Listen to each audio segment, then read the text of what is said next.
उन्हें भी इस फेस ऑथेंटिकेशन के माध्यम से अपना यूएन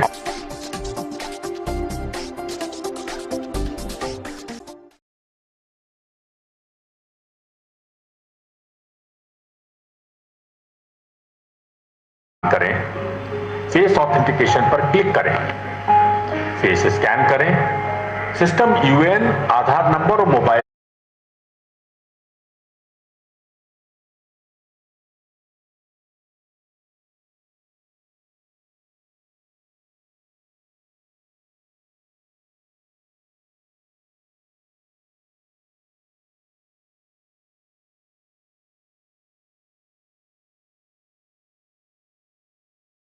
दे सकता है जिनके यूएन का फेस ऑथेंटिकेशन हो चुका है। डियर मेंबर्स, इस वीडियो के माध्यम से हमने आपको 3 उपयोगी स्टेप्स समझाए हैं। पहला, फैट द्वारा यूएन जनरेट करना, दूसरा फैट द्वारा यूएन एक्टिवेट करना और तीसरा फैट द्वारा यूएन ऑथेंटिकेट करना। अगर आपने यूएन एक्टिवेट भी कर रखा है तो फैट से उसे ऑथेंटिकेट अवश्य करें। यूएन फैट द्वारा ऑथेंटिकेट करने से आपका डेटाबेस पर जाएं।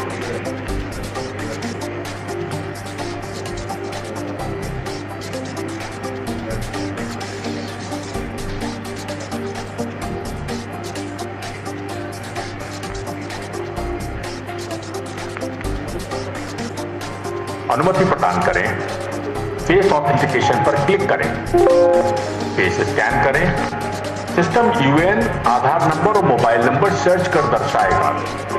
वेरिफिकेशन होते ही ईपीएफओ के डेटाबेस में आपका फोटो और पता दर्ज हो जाएगा। किसी भी समस्या के समाधान के लिए उमंग हेल्प डेस्क या ईपीएफओ कस्टमर सपोर्ट से संपर्क करें। अब आप फेस ऑथेंटिकेशन से आसानी से समस्त सेवाएं ले पाएंगे। भविष्य में ईपीएफओ उन सदस्यों के लिए फास्ट और इजी सर्विस एक्सेस दे सकता है जिनके यूएन का फेस ऑथेंटिकेशन हो चुका है। डियर मेंबर्स, इस वीडियो के माध्यम से हमने आपको 3 उपयोगी स्टेप्स समझाए हैं। पहला, फैट द्वारा यूएन जनरेट करना, दूसरा फैट द्वारा यूएन एक्टिवेट करना और तीसरा फैट द्वारा यूएन ऑथेंटिकेट करना। अगर आपने यूएन एक्टिवेट भी कर रखा है तो फैट से उसे ऑथेंटिकेट अवश्य करें।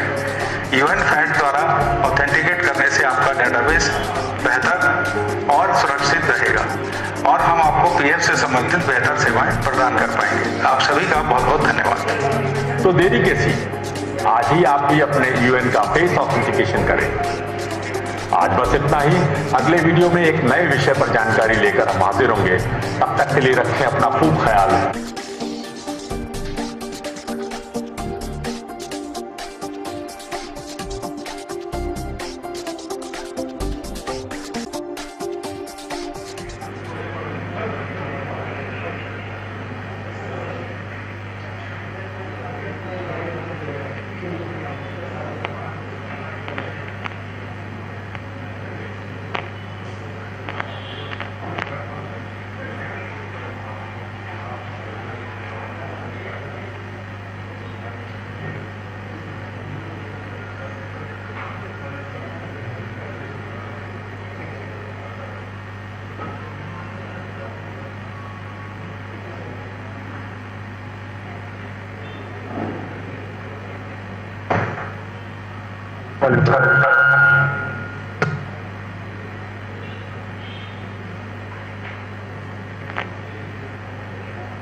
New one.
Yeah, that is good, sir. First, introducing, after introducing, then acknowledgement, chairman. You will follow me, right? Yeah, yeah. You are involved in all of them. Yeah, understood. Directly invited in the chest that Okay.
sir, all day.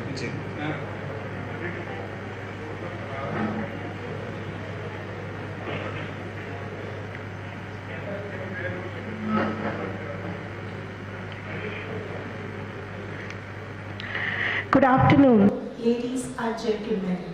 A very warm welcome to all of you to the industry interaction session on the Pradhan Mantri Viksit Bharat Rozgar Yojana, hosted by Confederation of Indian Industry, Mangaluru district, in association with Employees Provident Fund Organization, Regional Office, Mangaluru. We thank you all for taking the time to be here today as we come together to understand and engage with this employment-driven PMVBRY Bharat Rozgar Yojana, a flagship initiative by the Government of India which aims to boost employment generation, enhance employability and strengthen social security across sectors with a special focus on the manufacturing sector.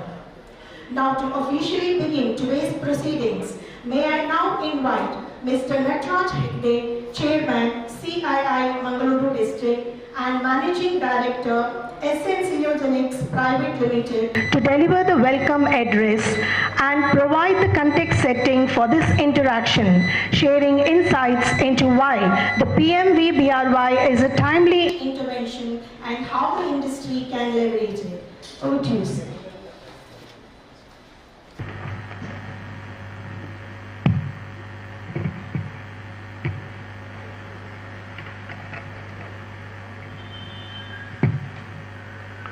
Good afternoon, everyone.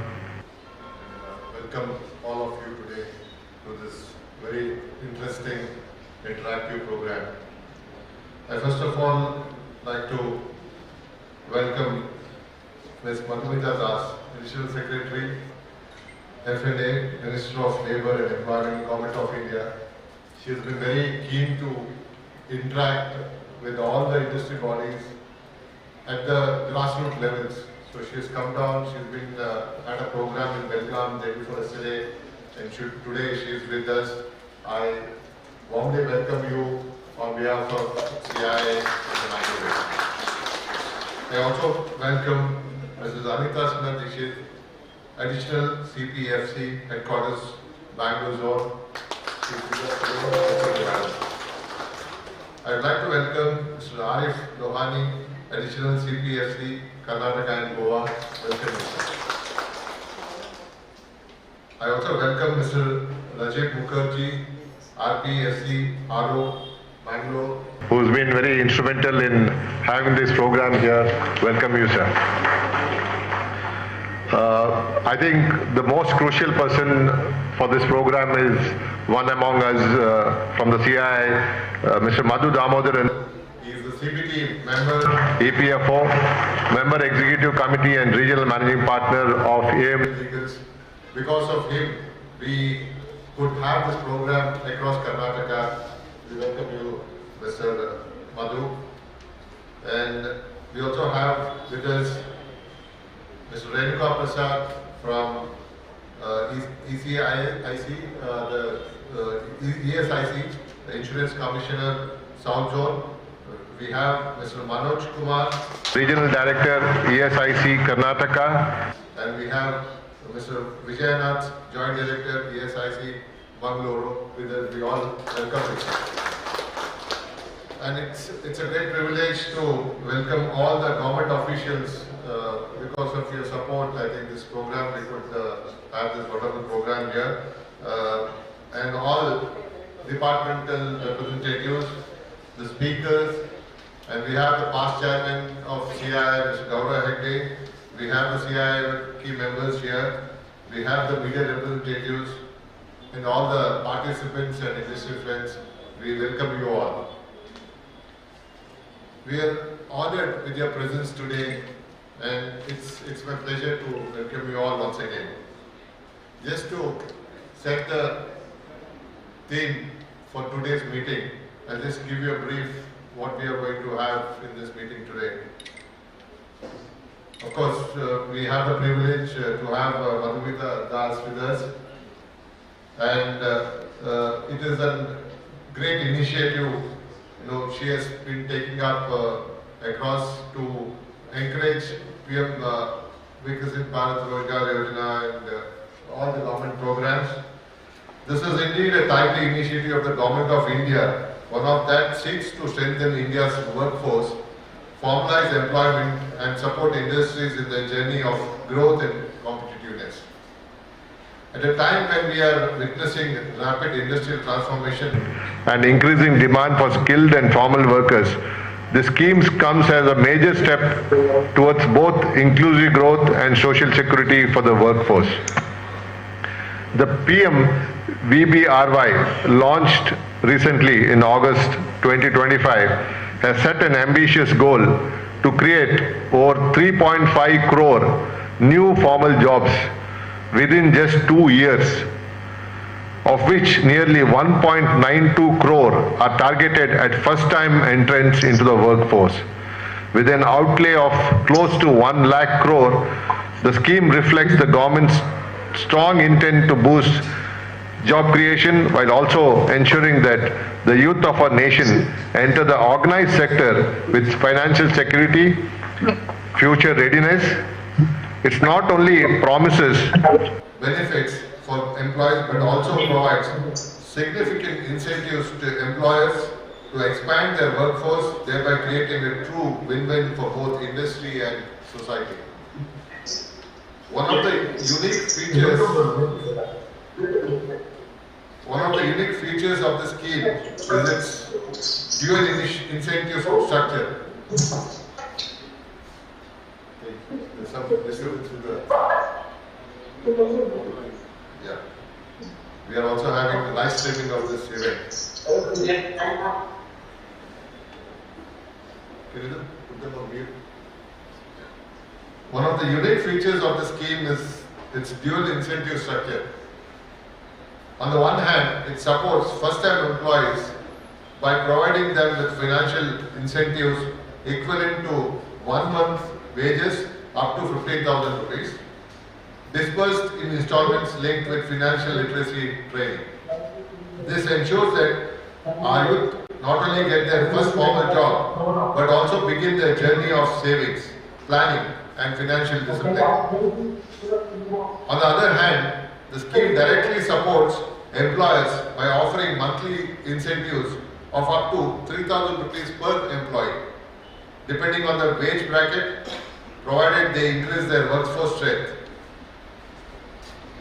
For the manufacturing sector, which is critical for regions like Mangaluru and Karnataka, these incentives extended for as long as 4 years, making it a strong motivator for industries to expand hiring and invest in talent. The larger vision of the scheme goes beyond numbers. It is about formalization of jobs, ensuring that every worker receives social security benefits under EPFO, and strengthening the culture of compliance in industry. It is about encouraging businesses, large, medium and small, to take that extra step towards workforce expansion, confident that their efforts will be supported by the government. It is also about financial inclusion with the added element of literacy that helps build responsible citizens who are financially empowered. Together, these elements make PMVBRY not just an employment scheme, but a holistic workforce development program. For a region like Mangaluru, where industries span manufacturing, logistics, IT, petrochemicals, services, the PMVBRY presents a unique opportunity. Our member industries can leverage this scheme to expand their operations, bring more youth into the formal workforce, and strengthen their competitiveness while contributing to the nation's employment goals.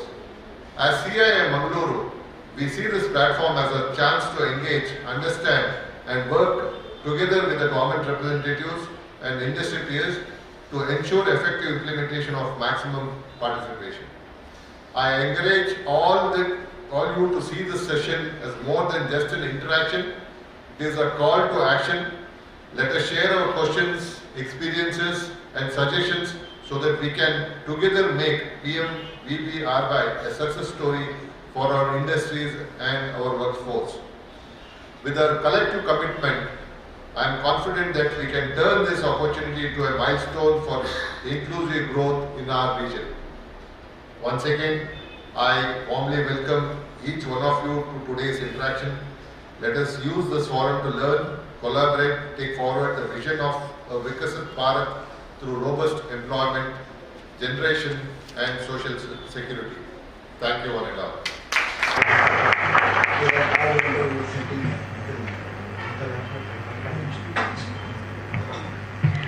Thank you, Mr. Nataraj Hegde, sir, for the warm welcome and for the thoughtful overview, clearly outlining the scope and significance of this flagship initiative, PMVBRY Rozgar Yojana by the Government of India. We now move to a detailed presentation that will help us understand how the Employees Provident Fund Organization is playing a pivotal role in implementing the PMVBRY Rozgar Yojana. As we prepare to commence this special presentation, may I kindly request our esteemed dignitaries to take their seats in the audience. And I also invite Mr. Rajiv Mukherjee, National Provident Fund Commissioner, EPFO Mangaluru, to take us through the key processes, benefits and operational flow of the scheme to a presentation.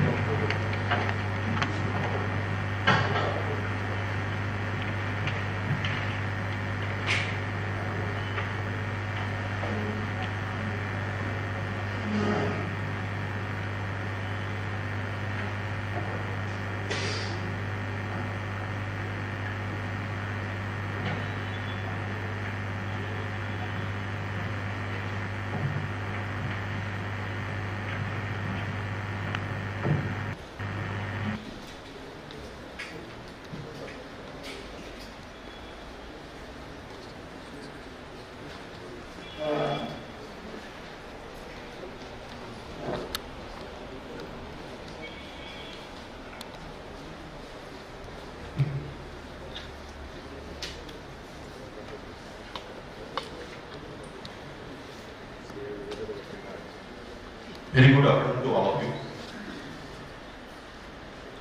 Today we have gathered here for the industrial interaction on PMVBRY scheme. This scheme is a very historic and innovative scheme recently launched from 1st August 2025. Before starting the PPT, I think I like to speak a little bit about the scheme, and I like to mention some names who have gathered here. For this propagation included in the scheme, we have among us Madam Madhumita Das, ma'am. She is Adjoint Secretary and Financial Advisor to Ministry of Labour. Madam is also the, I think, Nodal Officer of Karnataka government.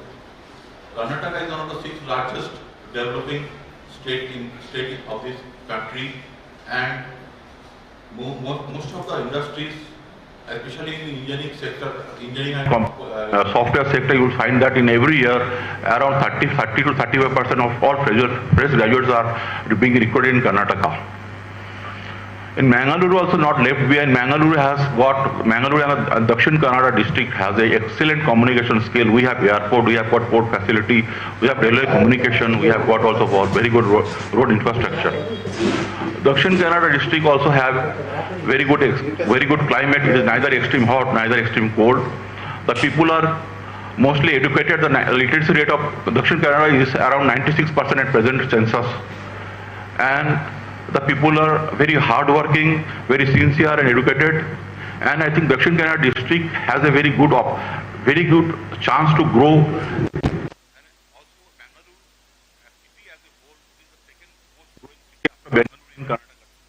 So this is because of this we have got a lot of prospect in implementing this beneficial scheme which the government has launched. So today we have among us,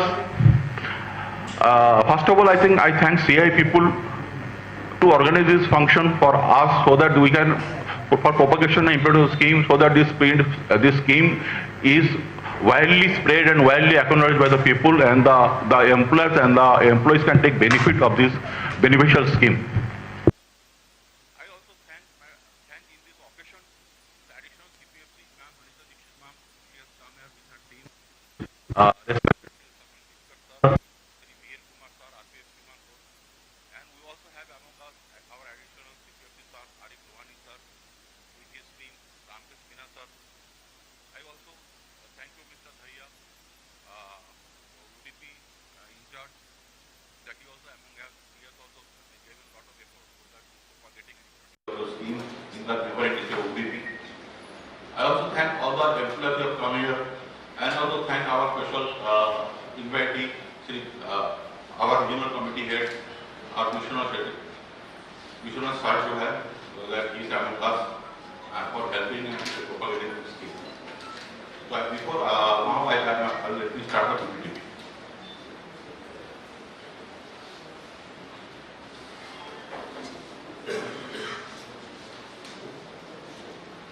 The purpose of this scheme, PMVBRY Bharat Rozgar Yojana scheme, is to encourage jobs, permanent futures, and dwelling growth.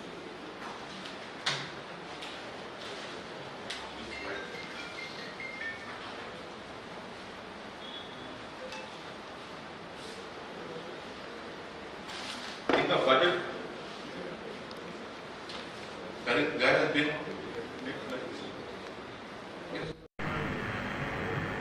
this scheme is a part of Prime Minister Youth Employment and Skilling Package. It was announced in the Union Budget of 2024-25. In a period of 5 years, around 2 lakh crore budget has been assigned for this project. The purpose of this project, this scheme, is to empower generating employment of around 4.1 crore youth. The scheme is to promote job creation, formal employment, skilling and internship. We have similar schemes like AMS DE scheme, Skill Development Mission Expansion scheme, which was approved by the Cabinet on 7 May 2025. Then there is scheme for National Internship Scheme. First pilot was launched on 3rd October 2024. And of course, the PMVBRY scheme was approved by the Cabinet on 1st July 2025, and it is formally launched from 1st August 2025. PMVBRY will complement the National Manufacturing Mission of the Government of India. If you go through the scheme at a glance, you will see that the total outlay, that is the total budget sanction for this scheme, is around 99,446 crore, 99,446 crore. It is giving special emphasis to the manufacturing sector. We can see that for the benefit of the scheme can be availed by the manufacturing sector for 4 years, and other than manufacturing sector, the scheme, the other sector can avail the scheme for 2 years. The targeted job creation for this scheme is around 3.5 crore jobs, I think, which is very excellent, which is beneficial for the country as a whole. Scheme implemented through EPFO. The scheme will be implemented through EO because the benefit has to be as per the ECR which are generated, submitted on uploaded monthly, and that's why it has to be implemented through EPFO. The scheme has 2 parts. That is part A for first timers. First timer means that the fresh employees who did not have UN number earlier, so and if there are a UN number earlier also, so there was no contribution. Those employees will be getting the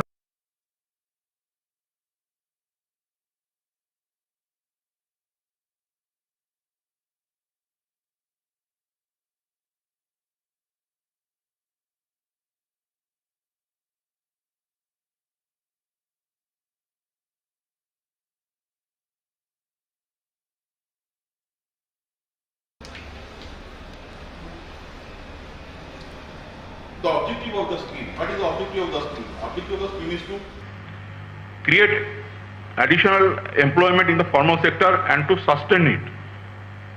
Catalyze employment generation across all sectors. Additional focus on job creation in the manufacturing sector, because I told you earlier, this scheme is for 4 years for the manufacturing sector.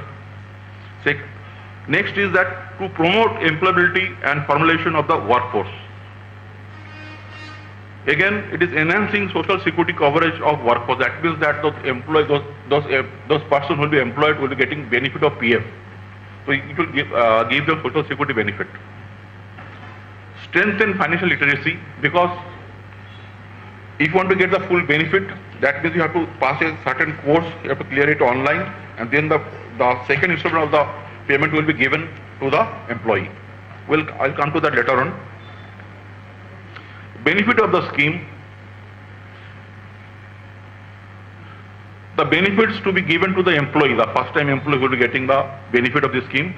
That is, number one, financial support from the government for first timers. More youth in formal workforce. Social security benefit coverage for first timers. Financial literacy skill. It will inoculate saving among the young youth. On-job training, making first timers employable. Improved employability through sustained employment. And what about the industry, the benefit of the scheme to the industry? To offset cost of additional job creation. Enhanced workforce productivity. Incentivize coverage of social security net. Now I will come to incentive for the first timers. Who will be eligible for this incentive? First timers with a monthly salary up to, that is 99999. That means that is below 1 lakh rupees. Those people, those employees who are the first timers, who are salaries less than 1 lakh, they will be eligible for the benefit of this scheme. This is first, the part A of the scheme, that is, the employee will not get it, the employee will be getting it, this benefit. Applicable to employees enrolled as EPF members in the EPF covered or exempted establishments, that is exempt under section 17 of the EPF MP Act 1952, and manage the provident fund and pension fund purpose through their own trust. What is the incentive structure? That is 1 month wage. 1 month, what is 1 month wage? That is basic plus DA, dearness allowance, and that is 1 month wage up to 15,000, that in 2 installment. The maximum the employee will get, first time employee will getting the benefit up to 15,000 in 2 installment. That is, first installment will be 7,500 and second will be 7,500. So how is being given? I'm explaining. First installment will be payable after 6 months of electronic challan cum return ECR filing. Second installment will be payable after 12 months of ECR filing plus completion of mandatory financial literacy course. This is an online course which has to be passed by that first timer employee. Number 2, second is that to promote habit of saving, second installment will be retained in a saving instrument, deposit account, and available for withdrawal after a fixed period of time. Needs to only issue direction on it. It's a specific direction is not there. What I have learned is that I think after 12 months, that amount can be withdrawn by the employee. Incentive productive periodicity. That is 1 time only. You will be getting the benefit in 2 installment. It will be up to maximum 15,000. What is the registry period? I am repeating again. It will be for 2 years, other than that is that 1st August 2025 to 31st July 2027. What is the payment mode? It will be in the bank account of the bank account will be transferred to the employee. That is direct benefit transfer via Aadhaar bridge payment system. That means that in Aadhaar, whichever the bank account will be mentioned by that employee, it will be transferred to that account. Why part A? Why the benefit to that employee? Facilitated hiring of first-time employees. Unemployed for first-timers is over 9%, although the overall unemployment is 3.2%. Employers hesitant to take first-timers, lack of basic skill, low productivity, unemployable, no experience at all.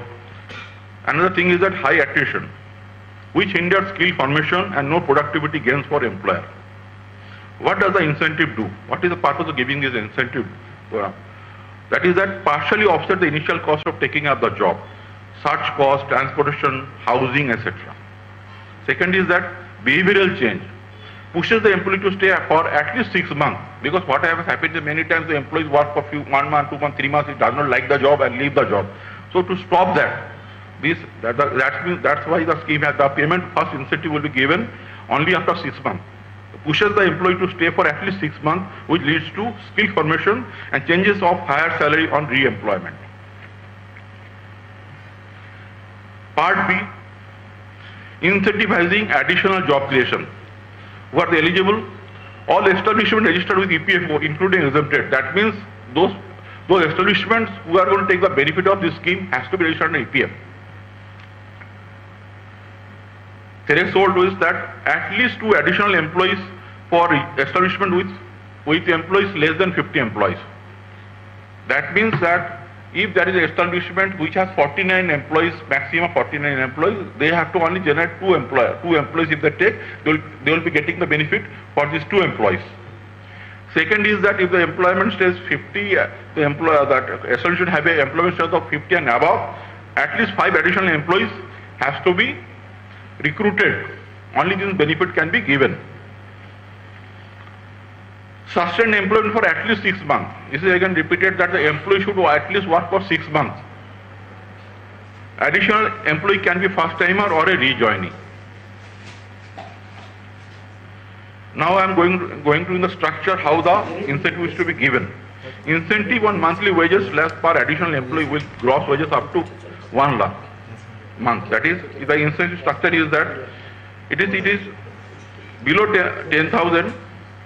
Then the maximum benefit will be employees incentive will be per month per additional employee will be up to 1,000. Incentive for 12 months will be up to 12,000. And it is 10,000 and above, it would be, and below 20,000 it will be incentive will be for 2,000 and maximum incentive will be 24,000. And similarly 20,000 and above and below 1 lakh it will be 3,000 3,000 for additional employee and maximum 36,000 for that employee in that particular year. Up to 10,000, it is explained that it will be 10% of the wages. The incentive would be. What is the duration of the incentive? It is 2 years for all sectors and for 4 years for manufacturing sector, because the government is emphasizing on manufacturing sector, because ultimately manufacturing sector is the basic infrastructure which creates generation of employment and gives the country an overall boost. Payment mode.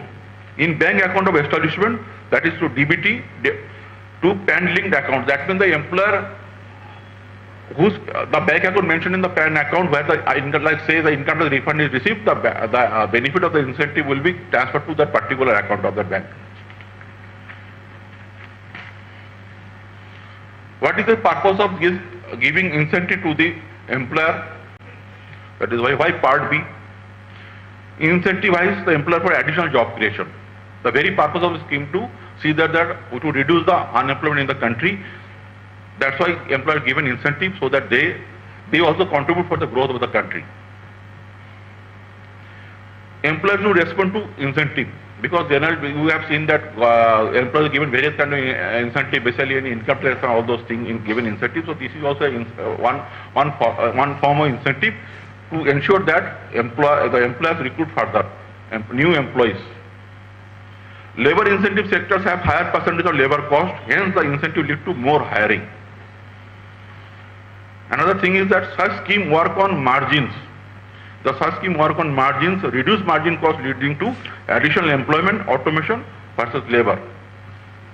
Which means that if the government is giving incentive to the employees, that instead of going for further automation, you can hire more employees so that your cost reduces, because we are giving if you calculate the incentive percentage overall, you will see that it will come to around 14% something on the wages of 15,000, giving the both share of PF share of employer share and also the ESI share. If you calculate, it will more or less the incentive amount comes to like that. Except in case of if the salary is higher than 50,000, then the incentive rate will be benefit will be more higher. Behavior change pushes the employers to sustain job at least for 6 months. That means to avail the benefit, the employer has to keep that employee at least for 6 months. So which is very important. The employee also get an experience and he can get offered better job, or also he can get higher salary from that employer. Pushes the employers to sustain job for at least 6 months, leading to skill formation for employees and higher productivity for the employer. Common feature of this scheme. coverage, all EPF registered establishment including exempted. That means, again I'm repeating, all the organizations which are covered mandatorily under EPF, they are going to get the benefit of this scheme. So I argue in this case that establishments which are also not covered, they can also voluntarily get covered, but at least the coverage to get the benefit, there should be 20 employees. Only they can take the benefit. Periodicity, incentives in Part B paid in lump sum after 6 months. That means that the employer will be getting the benefit in a lump sum after every 6 months. Baseline, the establishment registered with EPFO for more than 12 months, average number of employees for 12 previous months, that is wages month up to July 2025. Like presently it is August 2025, that means previous 12 months it is up to July 2025. The baseline, the employment, what is the employee structure, how many employees are there, that will be calculated to create the baseline, the average. On that, the additional employment strength will be counted. Second is that establishment registered with EPFO for less than 12 months, the average number of employees for all months up to wage month of July 2025. So if the period is less than 12 months, then whatever the number of months the organization is covered on EPF, that will be counted and the average will be made and it will be treated as baseline. New establishment registered in EPF during the scheme period, there should be, in this case, it will be 20. We have seen that there is that some people have got the apprehension is that suppose some establishments are covered, but presently their employment strength is less than 20. In this case, whatever the baseline, suppose it comes to 12. In the additional, if you take 2 employees, that is 14 employees, these 2 employees also get, employer can get the benefit in this case. But the establishment has to be covered prior to 1st August 2025. Additionally, additional jobs created over baseline as per defined threshold. That is minimum 2 additional jobs if baseline employment is less than 50 employees. As I explained to you, that if the baseline, if the employment strength is less than 50, only 2 additional employees has to be enrolled by additional given employment, only then the employer will get the benefit of this scheme. And if it is the employment strength baseline is above 50 and 50 and more, then 5 additional jobs has to be created. Finally, is that the employees against these additional jobs are to be sustained for at least 6 months. That means that the employees should work at least for 6 months so that the employer can get the benefit of this scheme. What is the common feature? Additionally, all the new employees whose gross wages exceeds 1 lakh will be counted for the purpose of deciding the additionality and eligibility of the employer, but no benefit will be provided in respect of them.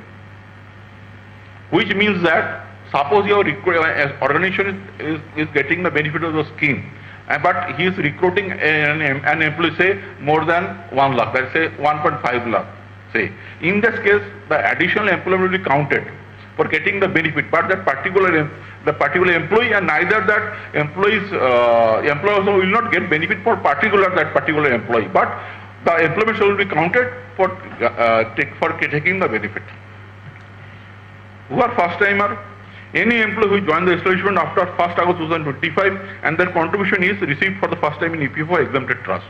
That means that a employee who has joined on 1st August or after 1st August 2025 and the contribution of that employee through UN is received by the EPFO for the first time only, then that employee will be getting the benefit. Compliance with employer. Submission of GST PAN linked bank account. That means that, which means that if your employer has to get the benefit of the scheme, the bank account has to be linked with the PAN and similarly GST. I will come later to that, how to fill up the registration, all those things. We are having a kiosk also there. Outside, all the employer can get registered. An employee, even authentication with face authentication technology, that is FAT, and Aadhaar linked bank account using Umang app. That means the employee has to be, UN has to be authenticated through FAT and an Aadhaar linked bank account using Umang app. Only then the employee is going to get eligible for the benefit, will get the benefit of the incentive. We have seen that this type of this scheme, this is innovative scheme which has been launched by the government of India. is that this type of similar scheme already is been there in countries abroad also. The Singapore is having this type of scheme. For this is the target also job creation retention during COVID-19. In that case, you have seen that there has been a wages increase for around 12% for local hires. And 70% benefits were there in the with improved job creation for native workers. This scheme was also seen, a similar scheme was there in Malaysia also. It targeted youth around age group of 15 to 30. Women, persons with disability and unemployed aiming for a job placement in IT and IT services. The scheme was targeted then in Malaysia. And what was the outcome in that? It achieved job placement, reduced youth unemployment. Similar to the similar scheme was there in South Korea. The target youth, there the scheme targeted for youth around 15 to 34. It targeted youth in digital technology, green industries and backward areas, aiming to create quality jobs while reducing unemployment and improving job retention in SME. And what was the outcome of that scheme, that launch of that scheme? Reduce youth unemployment with a 12%, 50% improvement in youth retention rate. You can see the success. Similarly, in Germany also same thing has happened. This scheme was there in Germany, and similarly in Austria also it was there. It targeted the unemployment youth, disabled youth, refugees also given the provided the scheme benefit. And what was the outcome? Reduced long-term unemployment with beneficiaries primarily placed in manufacturing, care and service sectors. Then in Australia also this similar scheme was launched. The targets youth workers, young workers aged 16 to 35, aiming to create new jobs in retail, hospitality and construction for post-COVID recovery.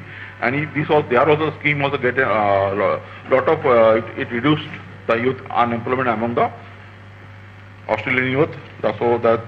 So this type of scheme were already there in the foreign countries, and similarly the government also thought that we should also introduce this type of scheme so that we can increase more employment, create more employment to the youth, and as a whole which will increase our GDP. And already our countries are also growing. I think 1 to 2 years our country will overtake, it will become third largest GDP in the world. Now to how to avail the benefits. Let's come to that. How to avail the benefit of the scheme by the employees, it is already mentioned. It has to be UN activation has to be done. Activate through Aadhaar-based biometric using FAT or Among app.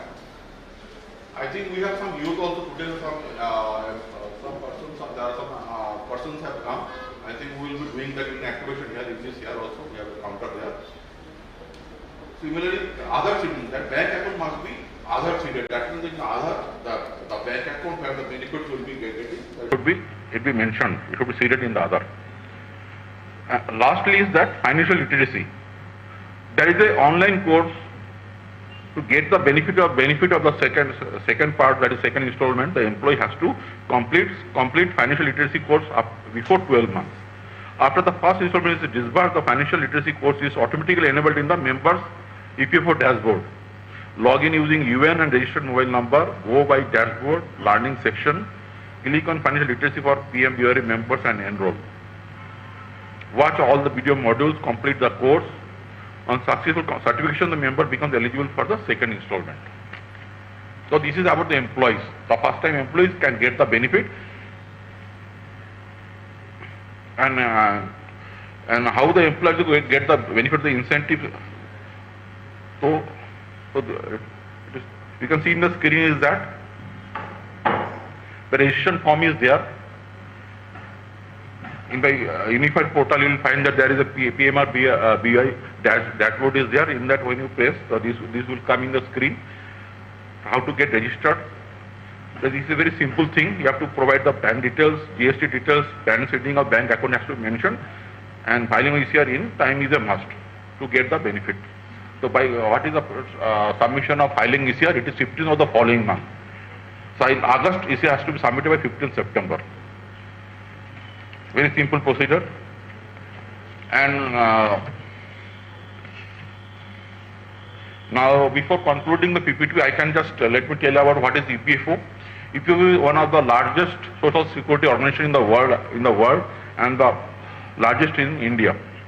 If you can see, It is a statutory organization under Ministry of Labour and Employment, which was administered in EPFO MP Act in 1952.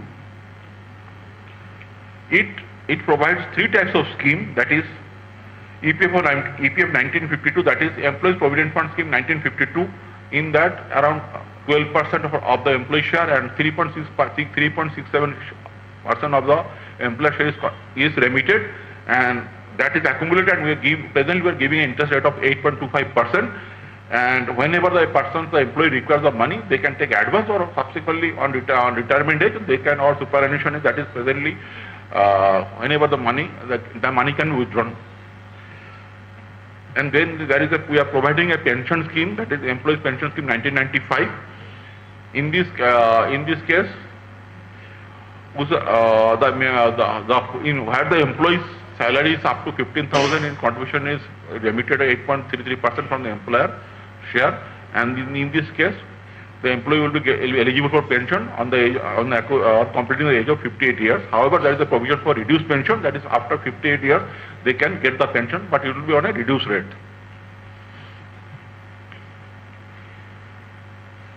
And finally, it is another scheme is there, that is called EDLI, that is insurance linked scheme.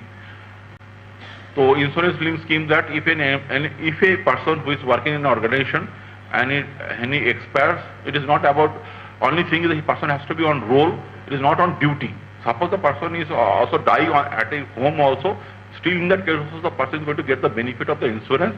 Presently the benefit is maximum is up to 7 lakh. And if the person only work for only 1 day also, the person, in that case also the person is eligible for insurance, and in that case the minimum insurance benefit will be 50,000.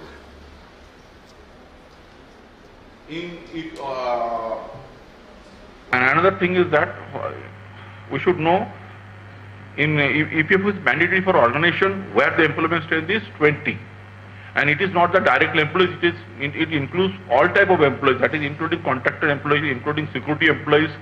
The total employment strength, if it comes to 20, automatically PF Act applies. So every employer who is here, I think you should tell that, if you know that any organization which has 20 employees, they should mandatorily get registered. It is not the part of EPFO to tell them. That organization should come on its own and get it registered through the portal. It's a very easy thing. Of course, if there is some difficulty, they can come to contact the regional offices.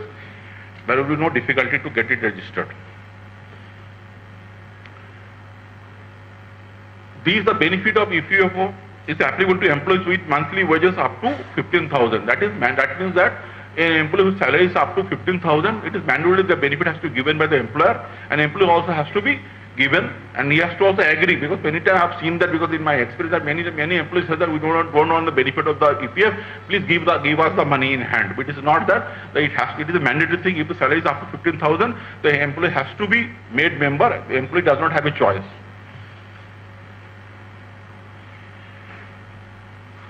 However, there is one thing is that if the employee is not earlier not a member of PF, and if his salary is more than 15,000, in that case there is a provision for excluded employees. That means that in that case the employee may not take the benefit of EPF or the EPF scheme. However, this thing is not mandatory for employer. Where the wages ceiling is more than 15,000, it is not applicable PMVBRY. That means the employer will get the benefit.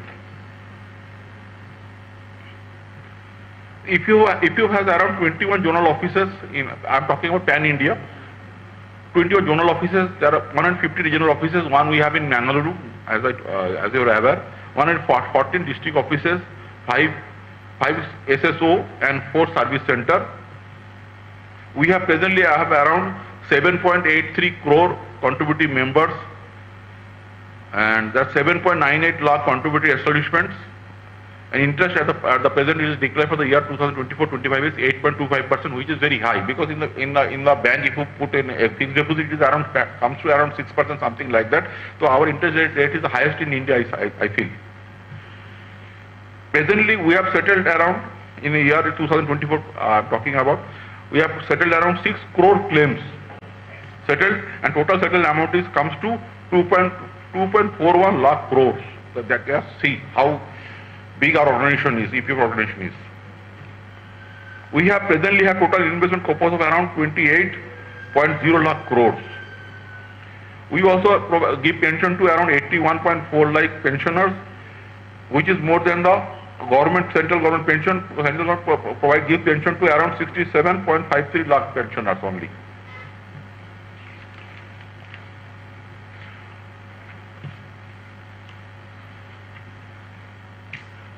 Presently, if we have noticed recently that there is some kind of fake site is going on.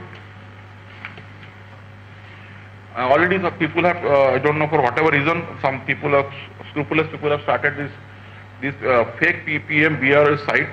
So please be careful, please go through the same.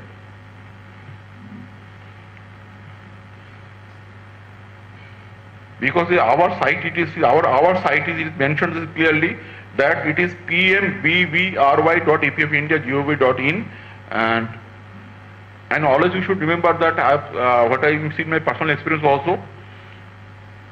All these scrupulous site will never have .gov in. So .gov generally, if it is there, that means it will be a safe site to open. So we should know that. This is the we have different Twitter handles, Facebook handle, Instagram handle. So you can see that.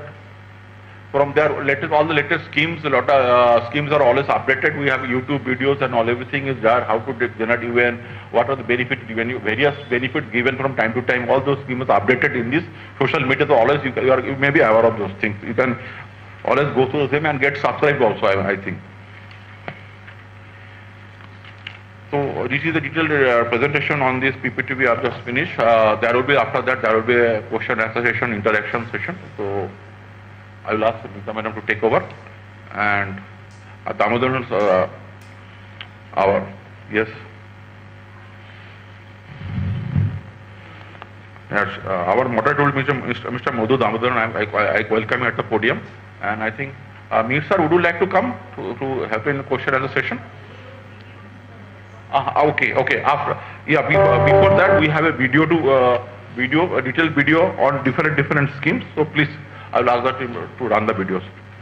Thank you all.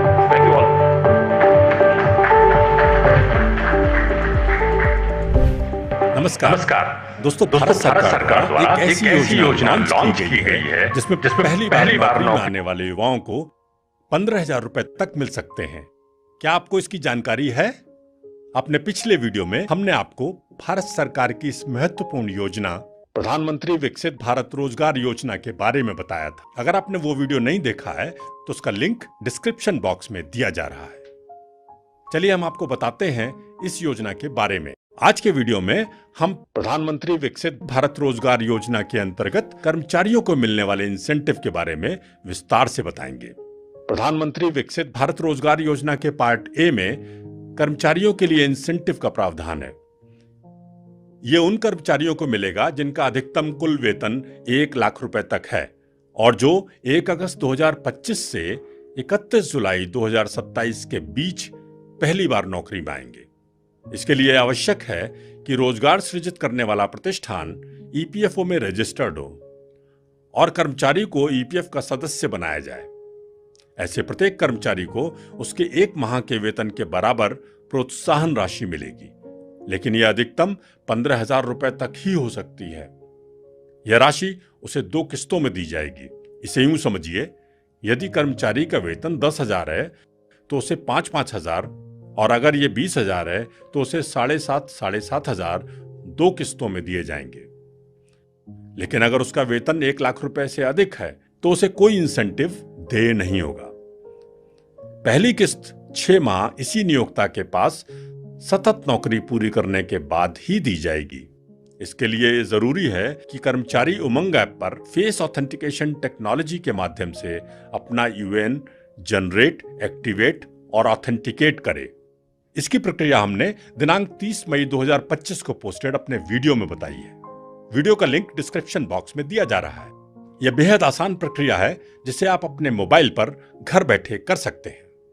लाभार्थी की 6 माह की नौकरी की पुष्टि उसके नियोक्ता द्वारा फाइल की गई ECR रिटर्न के आधार पर की जाएगी। प्रोत्साहन राशि की दूसरी किस्त 12 माह के लगातार रोजगार के बाद जारी की जाएगी। दूसरी किस्त प्राप्त करने के लिए कर्मचारी को पहले ईपीएफओ के मेंबर पोर्टल पर वित्तीय साक्षरता कोर्स पूरा करना अनिवार्य होगा। इस कोर्स का उद्देश्य कर्मचारियों में वेतन और भत्तों, बचत, बीमा, साइबर सुरक्षा और सामाजिक सुरक्षा योजनाओं की समझ विकसित करना है, ताकि वो अपने भविष्य को सुरक्षित बनाने में सक्षम हो जाए। कर्मचारियों में बचत की आदत को विकसित करने के लिए दूसरी किस्त को सरकार द्वारा निर्धारित बचत योजना में एक निश्चित अवधि के लिए रखा जाएगा। लाभार्थी मैच्योरिटी पर इसे निकाल सकेगा। किसी कर्मचारी को इस योजना के अंतर्गत केवल एक बार प्रोत्साहन राशि का भुगतान किया जाएगा। यह भुगतान डीबीटी के माध्यम से आधार पेमेंट ब्रिज सिस्टम से किया जाएगा। इसलिए प्रत्येक लाभार्थी को अपने बैंक अकाउंट में आधार को सीड करना अनिवार्य होगा। उम्मीद है आप प्रधानमंत्री विकसित भारत रोजगार योजना को लाभार्थी के एंगल से भली भांति समझ गए होंगे। अधिक जानकारी के लिए कृपया अपने निकटतम ईपीएफ कार्यालय से संपर्क करें या आप अपने जिले में प्रतिमाह 27 तारीख को लगने वाले निधि आपके निकट कैंप में भी जा सकते हैं। दोस्तों, इस वीडियो को अधिक नमस्कार दोस्तों, शेयर करिएगा ताकि ज्यादा से ज्यादा लोग इसका लाभ उठा सकें। धन्यवाद। जय हिंद।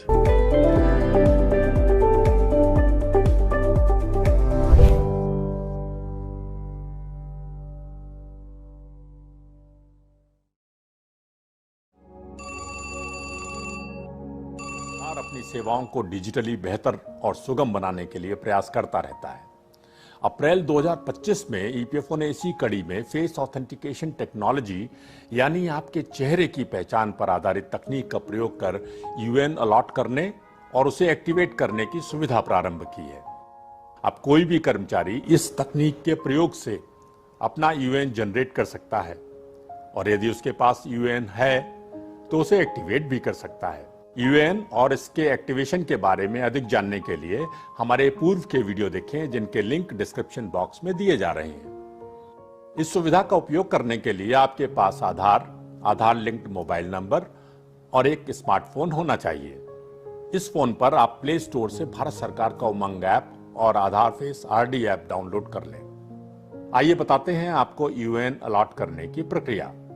उमंग ऐप खोलें, यूएन अलॉटमेंट एंड एक्टिवेशन पर जाएं, अपना आधार नंबर और मोबाइल नंबर दर्ज करें और चेक बॉक्स पर टिक करके आधार वैलिडेशन की अनुमति दें। सेंड ओटीपी पर क्लिक करें। आपके मोबाइल पर भेजा गया ओटीपी दर्ज करें। अगर दर्ज किया गया आधार नंबर किसी अन्य यूएन से लिंक्ड होगा तो आपको मैसेज आएगा। यदि नहीं तो आपको चेहरा प्रमाणीकरण यानी फेस ऑथेंटिकेशन के लिए कहा जाएगा। फेस ऑथेंटिकेशन के लिए अनुमति दें, फेस स्कैन करें। सिस्टम आधार के डेटाबेस से आपका विवरण लेगा और आपका यूएन जनरेट हो जाएगा। आपका यूएन आपके मोबाइल पर एसएमएस से भेजा जाएगा। यह यूएन ऑटो एक्टिवेटेड होता है। आपको टेम्परेरी पासवर्ड भी एसएमएस से मिल जाएगा। आप ईपीएफ के मेंबर पोर्टल पर लॉगिन करके अपना पासवर्ड चेंज कर लें।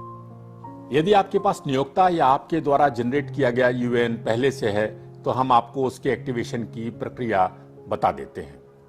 उमंग ऐप खोलें, यूएन एक्टिवेशन पर जाएं, अपना यूएन, आधार एवं मोबाइल नंबर दर्ज करें। आधार प्रमाणीकरण के लिए अनुमति दें। सेंड ओटीपी पर क्लिक करें। मोबाइल पर आए ओटीपी को दर्ज करें। फेस ऑथेंटिकेशन के लिए अनुमति दें। फेस स्कैन करें। सिस्टम डिटेल्स की जांच करेगा और आपका यूएन और टेम्परेरी पासवर्ड आपके मोबाइल पर एसएमएस से भेजा जाएगा। इसके साथ ही आपका फोटो और पता ईपीएफओ के डेटाबेस में दर्ज हो जाएगा। जिन लोगों ने अपना यूएन पहले ही एक्टिवेट किया हुआ है उन्हें भी इस फेस ऑथेंटिकेशन के माध्यम से अपना यूएन ऑथेंटिकेट कर लेना चाहिए। इसकी प्रक्रिया भी हम आपको बता देते हैं। उमंग ऐप खोलें, face authentication of already activated UN पर जाएं, अनुमति प्रदान करें। फेस ऑथेंटिकेशन पर क्लिक करें। फेस स्कैन करें। सिस्टम यूएन, आधार नंबर और मोबाइल नंबर सर्च कर दर्शाएगा। वेरिफिकेशन होते ही ईपीएफओ के डेटाबेस में आपका फोटो और पता दर्ज हो जाएगा। किसी भी समस्या के समाधान के लिए उमंग हेल्प डेस्क या ईपीएफओ कस्टमर सपोर्ट से संपर्क करें। अब आप फेस ऑथेंटिकेशन से आसानी से समस्त सेवाएं ले पाएंगे। भविष्य में ईपीएफओ उन सदस्यों के लिए फास्ट और इजी सर्विस एक्सेस दे सकता है जिनके यूएन का फेस ऑथेंटिकेशन हो चुका है।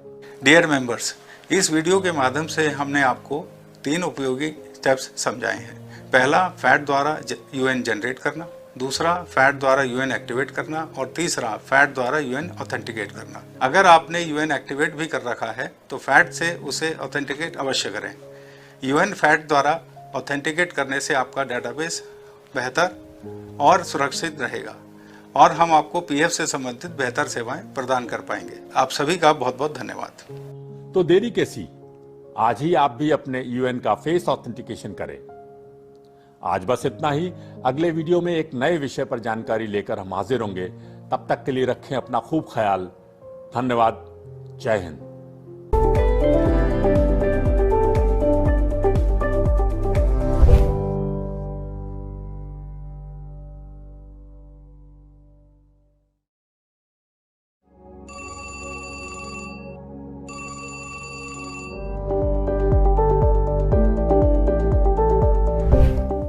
दोस्तों, आपको पता ही है कि ऐसे सभी प्रतिष्ठान या फैक्ट्री जिनमें 20 या उससे अधिक कर्मचारी काम करते हैं, उन पर ईपीएफ एक्ट लागू होता है।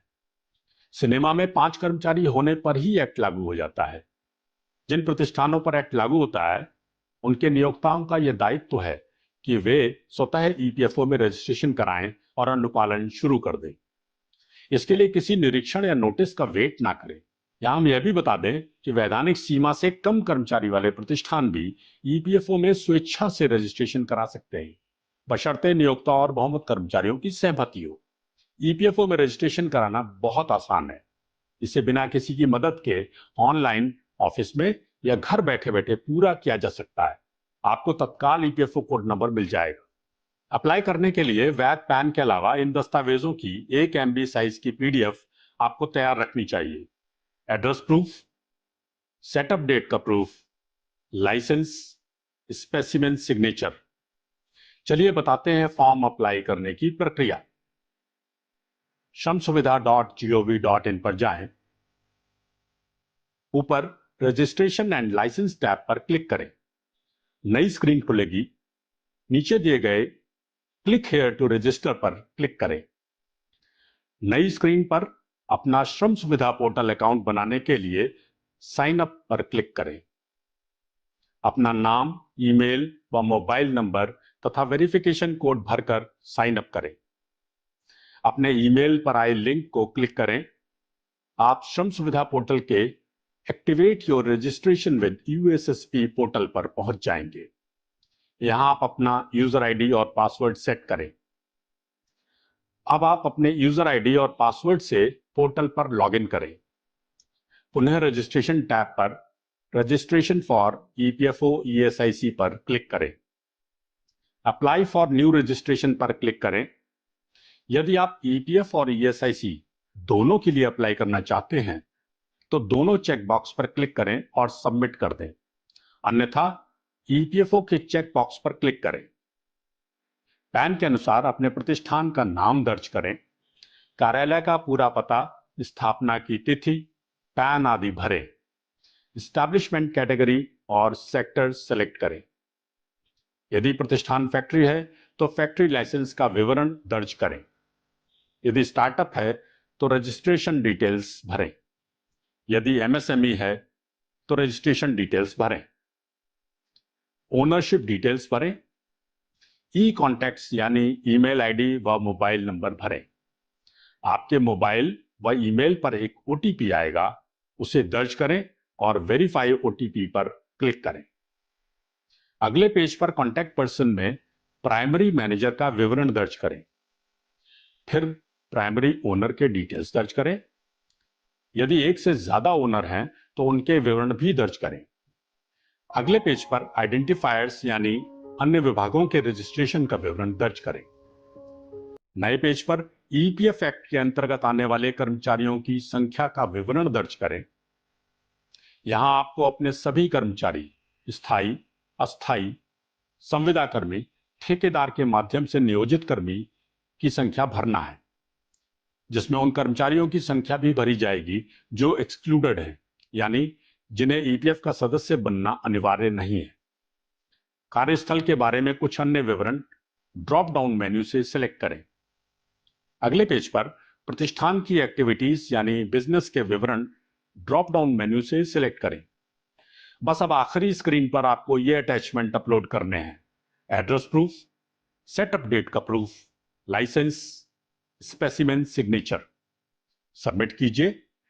यदि ईएसआईसी के लिए भी अप्लाई किया है तो ईएसआईसी शाखा एवं निरीक्षण प्रभाग कार्यालय का चयन करके सबमिट करें।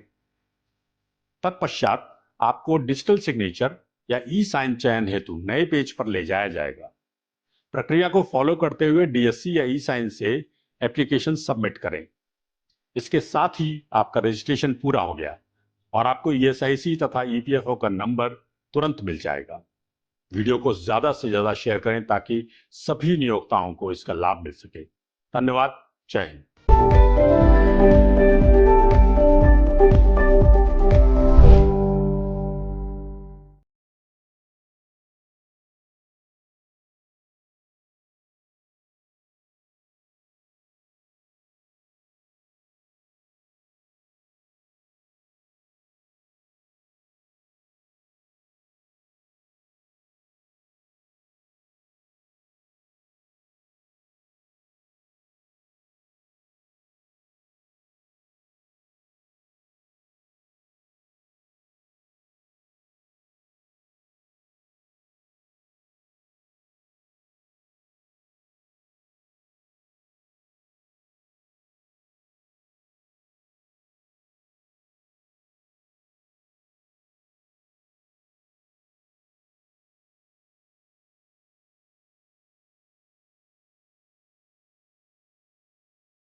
Workers who are employed in the ESI covered unit whose wages are less than 21,000 has to be registered with ESI within next 10 days. So if this spree scheme is for employers who have not registered their unit, even though 10 and more employees are there in their unit, if you have not registered, even though registered unit where you have not covered all the workers, the scheme is for you only.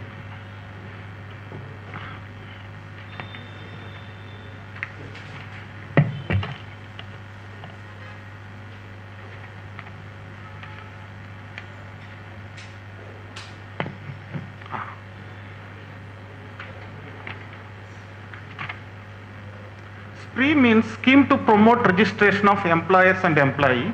The scheme is in operation from 1st July to 31st December. The scheme is for both employers as well as to employees. The employers means it includes hotel, all factories and establishment where 10 and more employees are employed. It includes educational institutions, hospitals, everything. Okay. Wherever 10 and more employees are employed, it is for them. Another thing, the employers who have already registered, if you have not registered all the employees, they can register under this scheme. Normally, whenever this during inspection and other period, whenever we found that eligible employees, if they are not registered under the scheme, we will cover the employees, and the employees will be registered from the, we will try to claim the contribution from the unit from where the employee was registered. Okay. From back date, the contribution will be claimed from the unit. If you are registering under the SPRE scheme, the corporation will take the date as you declared by the employer. Actually, both for units as well as for employees. If the unit is not registered, and if you are registering unit today, and if you declare the date as today, we will take that date. Already covered units, if you declare that the employer is registered, if you are registering the employees from this date, we will take that date without claiming the back period. We will be covering the unit as well as the employees from the date as declared by the employers.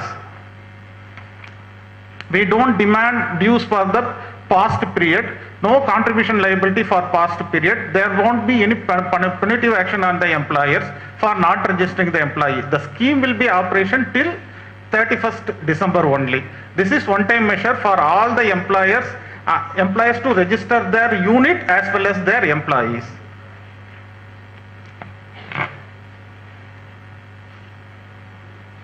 The employer's coverage will begin from the date of registration by them at the time of registration under the scheme.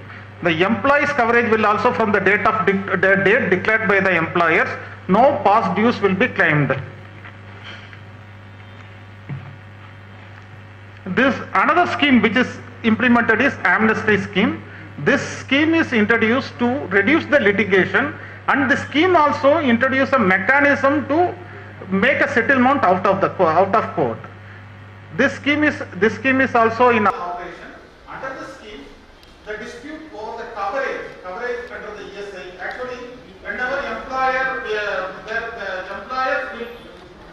there is dispute between the employers and corporation, the cases will be filed with the employers as well as corporation related to dispute related to coverage. Then dispute related to assessment of contribution. So, under amnesty scheme, whatever cases filed by corporation as well as employers, we will be approaching the employers, and we will be and there is scope for the corporation as well as employers to withdraw the cases. Wherever the dispute over coverage, wherever dispute over contribution, determination of contribution under section 45 and 45W of ESI Act. And some of the cases were filed by the corporation on the IPs as well as employers for giving false declaration or for non-payment of contribution or any other violation of Act. All these cases we will be withdrawing based on some conditions. Now we are working, if you take SRO Mangaluru, we are having around 35 cases. In both combined EI court as well as in High Court. We will be examining all cases, and we will be approaching the employers who are all falls under this category, and if both employers and corporation accepts, we will be withdrawing the cases. Next, I will give a brief idea about ESI scheme.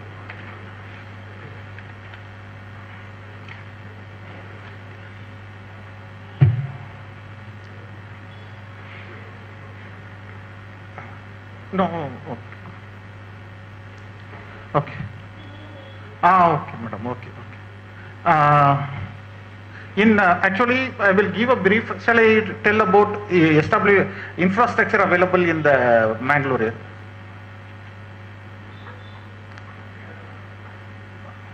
Okay, thank you.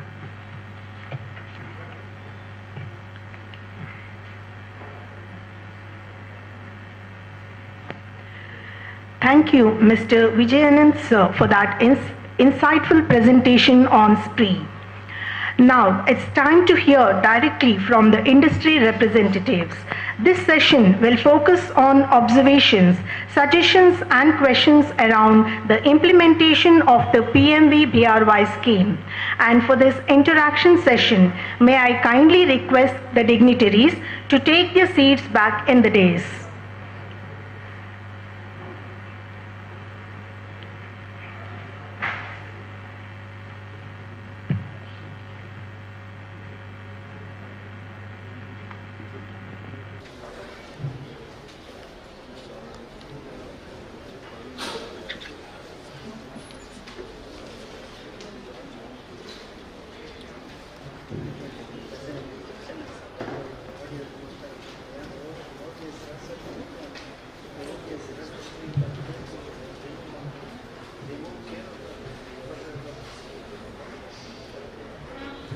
Moderating this conversation is a distinguished personality, Mr. Madhu Damodaran, member of the CPT EPFO, member of the EFI Executive Committee and Regional Managing Partner at Amilgals.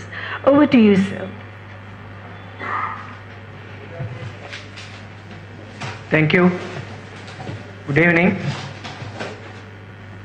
Okay. So, this is an interaction aimed at one, what has been your experience to so far in your efforts to register in the scheme, enroll your employees who are joining you, and also obviously the scheme has a lot of details that you need to understand how you can claim the benefits and what are the basic requirements that you need to fulfill so that the claims can be, the benefit can be obtained. So from that perspective is the interaction. So we have audience over YouTube and audience over the WebEx, and of course you're all who are present here.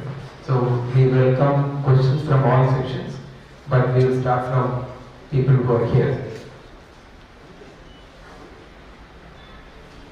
Any questions? Any query people have, please ask. You can ask about EPFO years ago. How many of you have registered for the scheme? Were there from the industry here? None? I don't believe that. Somebody was raising hands about.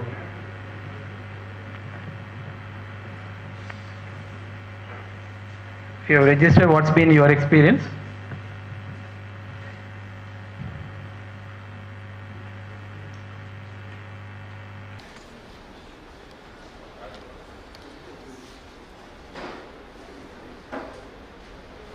How many of you have registered your employees for the scheme in the sense that got new employees who have joined you and you know for them to assure that they are new employees who are registered for the scheme? Yeah. Many have done. So what has been the experience so far? What has been the experience so far? In registering your establishment, is it easier? Did you find any issues with that? We have total 34 institutions, so all are having one or two more than 5 new joinees this month, or last month also.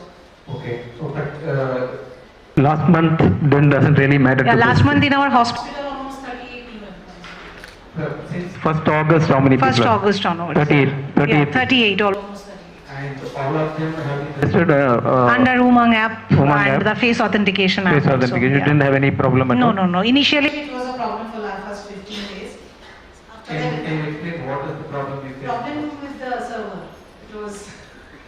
No, go ahead. Because the reason I asked was there are others who are probably trying to register them, so I wanted to. Yeah, it was not only with the server. We were not getting the server, and that other face RD, that app was also not opening that time. So I think this is a common experience.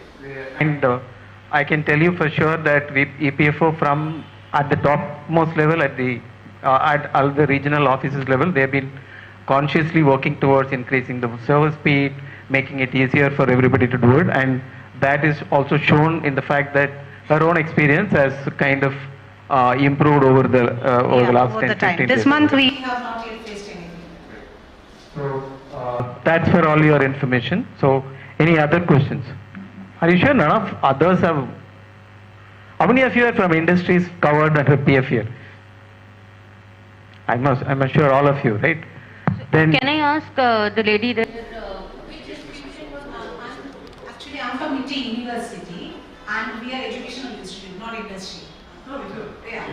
That's okay. So when you are asking your question or sharing your experience, please tell us which organization you belong to. Okay. Do we have questions from the online?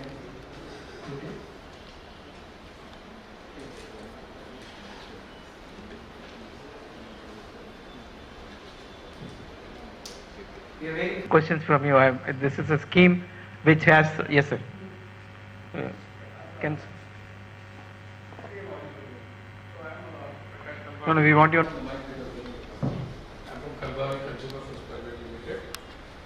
As far as the registration is concerned, we are into the process. Now, as far as ESI, I think there is a requirement for us to do the Aadhaar seeding. There again, we are having a severe problem, server issues that we are not able to do that. Over 200 people have to be registered, but it is not being facilitated at this point of time. As far as the question is concerned, just wanted to understand whether this is extended to even the apprentices who are not. It's only for full-time registrations. Can I put that now? This is again a common question I get across when I interact with industry. Let's be very clear. Apprenticeship is an act where you hire and train people, and the act makes it very clear that other than Government Compensation Act, no other employment law as such applicable, right? And this scheme is for the definition of an establishment which is registered under the EPFO for PF coverage. So this is both are two different schemes. There is no linkage to each other. I would like to add to that. I have seen that some of the organizations, sometimes they apprentice what is yours in a different context. Sometimes they, as a trainee also they use as the apprentice, because there are two types of apprentice. One is apprentice engaged as per Apprentice Act 1961. In these cases, those employees are not given PF benefit. So to avail the benefit of the scheme, if you take apprentice also or training also, whatever nomenclature may be, but if you give the benefit of EPF, then the benefit of the scheme will be can be availed by the employee and the employer. Is it clear? Yes. He has to be given the EPF benefit. He cannot be excluded person.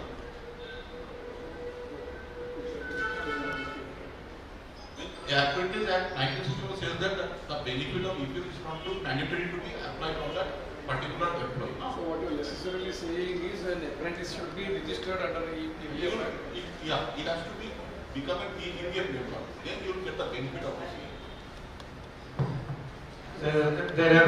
We don't do both because there are Issues, but particularly both of them carry incentives. Apprenticeship also has incentives which the government is giving. So duality of it, I think you need to be a little careful about it. But particularly apprenticeship, you don't have to register them at the EPFO, so it doesn't apply. Good afternoon.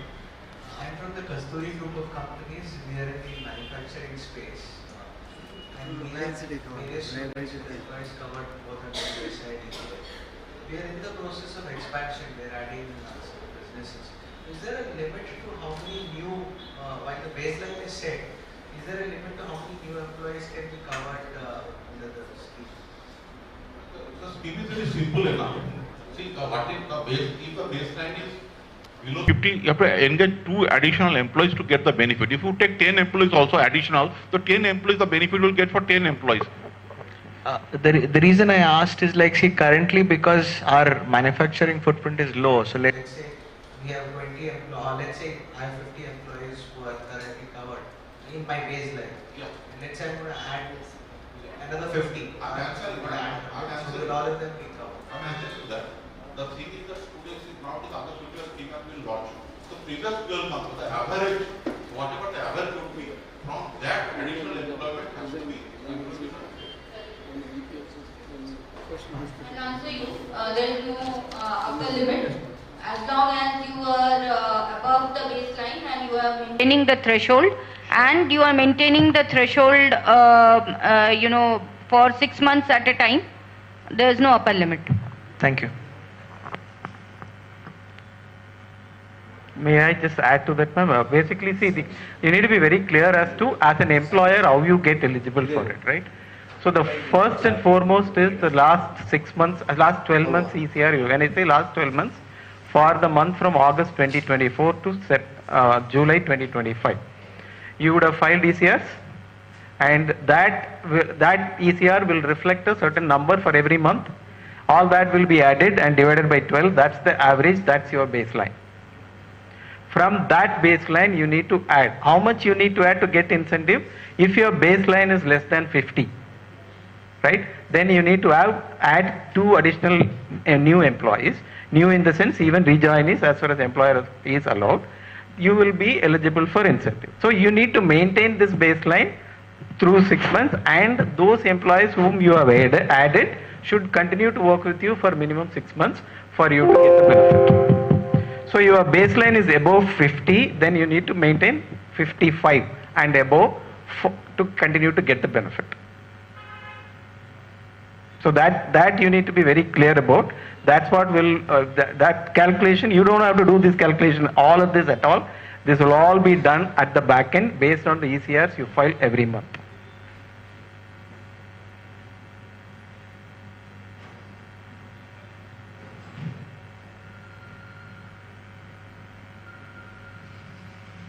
I'm not seeing the question on YouTube here.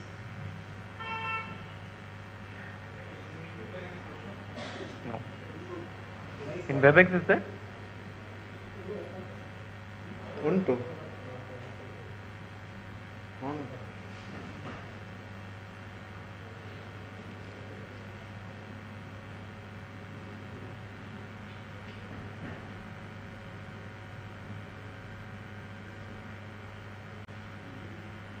Okay, so based on my experience and interaction, there are very typical questions that has come up. Probably that will lead you to ask those questions.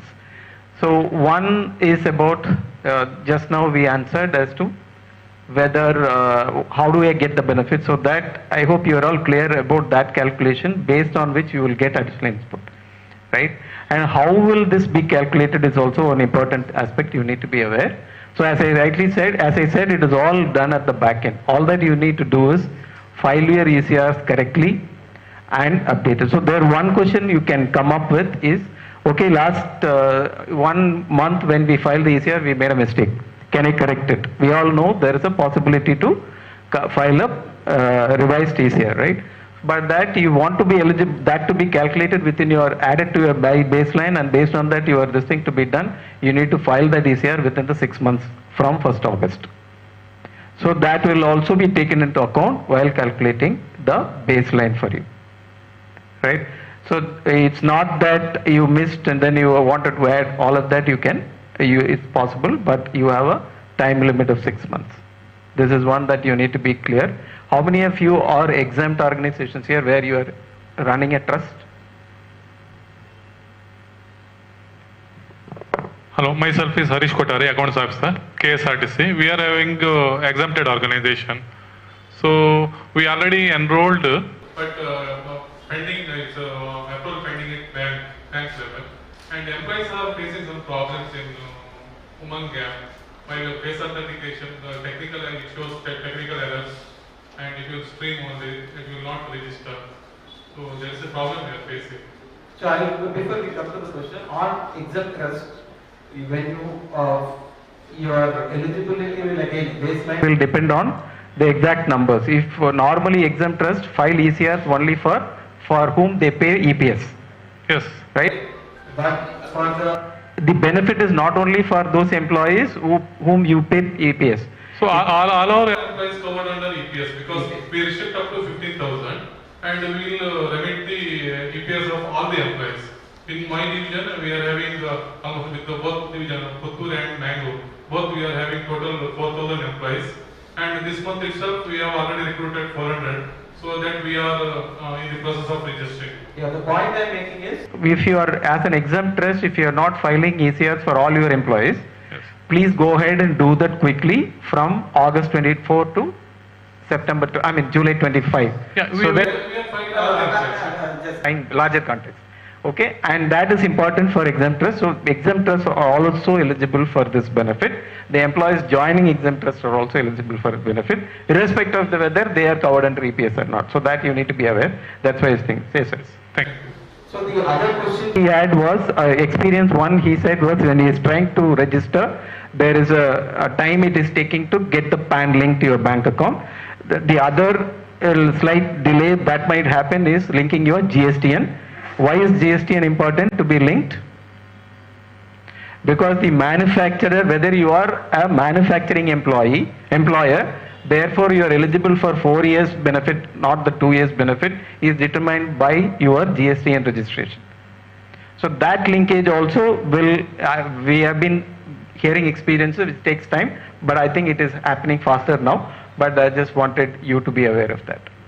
And with regards to the face authentication, all that I can say is definitely the experience is improving, and that's going to be the only way and the mandatory way by which you onboard a new employee who doesn't have an UIN into the scheme of things. So that one important aspect from my experience, where I've interacted with manufacturing services, is that now the HR is aware of this. They know this many people are going to be onboarded. Please communicate to them in advance. When they come to join you, let them be prepared that they have to do this. One simple example I'll give you is that person comes to join, and when the woman is met, the OTP goes to a phone number which he doesn't have. Probably he is leaving his home for the first time. The Aadhaar is linked to somebody else's phone number at home. Right? These are things that you need to be expecting. These are things that can create problems for you. So that means communication with his people back at home, get the OTP and all of that. So you need to be prepared for this thing, which means that if you are onboarding somebody whom you know and considering the scheme is there and it will benefit such an employee and also you, this preparation helps you as an HR and IR people who are all sitting here. It helps you to take advantage of the scheme. I would like to say one thing, that already we have a WhatsApp group for the employers who are going to take the benefit of this scheme. If there are any kind of queries, they can all join this WhatsApp group. Or basically we are having this WhatsApp for this Viksit Bharat Rozgar Yojana scheme. We have a WhatsApp group for that. Any employer who are facing difficulties who can join that group. Any kind of queries and anything further also, not for today, in future also, any kind of queries, if it's there, they can put it and we will answer that. We can try to resolve it. These are the initiatives the EPFO is running for you to overcome any hurdles here. I saw a person raising a hand for a question there. Somebody wanted to ask a question here.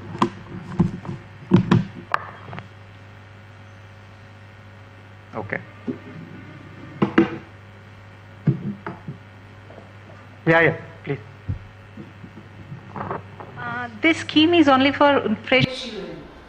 No, scheme employee side of the benefit, not EA. For fresh UN, those who are fresh joinees for them. It's a first time employee. First time employee. Employee is defined as somebody who has got his UN for the first time, and for the first time any contribution is going into his account.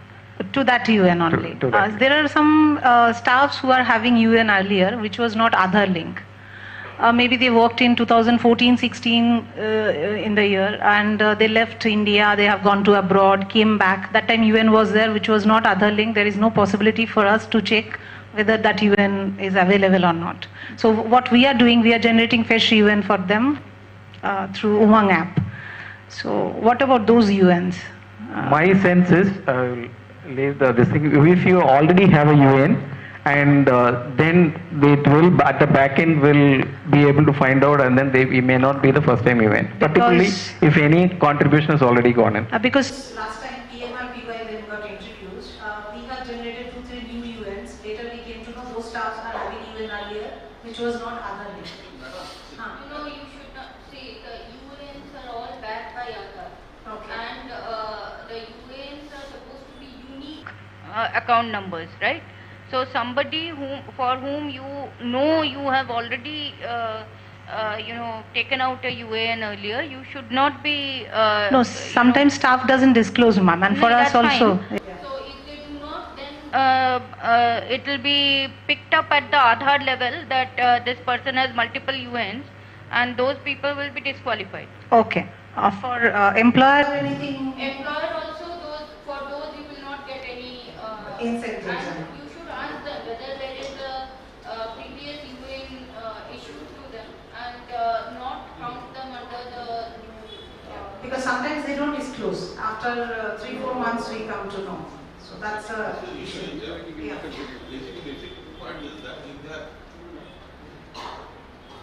Basic part is that you have UN and in there is any kind of contribution with the person not eligible for that scheme and the employer also is eligible for that particular employee.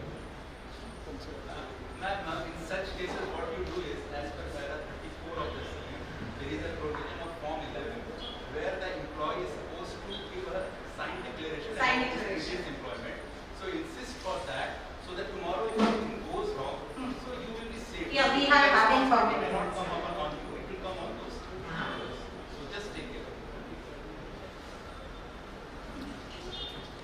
There is a question I found on YouTube link. Essentially, I think that we have answered, but still, we are in service industry and we have Already registered with the scheme, the bank account is showing pending for verification. That's what I was talking about. There does seem to be a lag, but that is improving. You will probably wait for a couple of days. It should definitely come back, and then you will be able to find that that verification is done.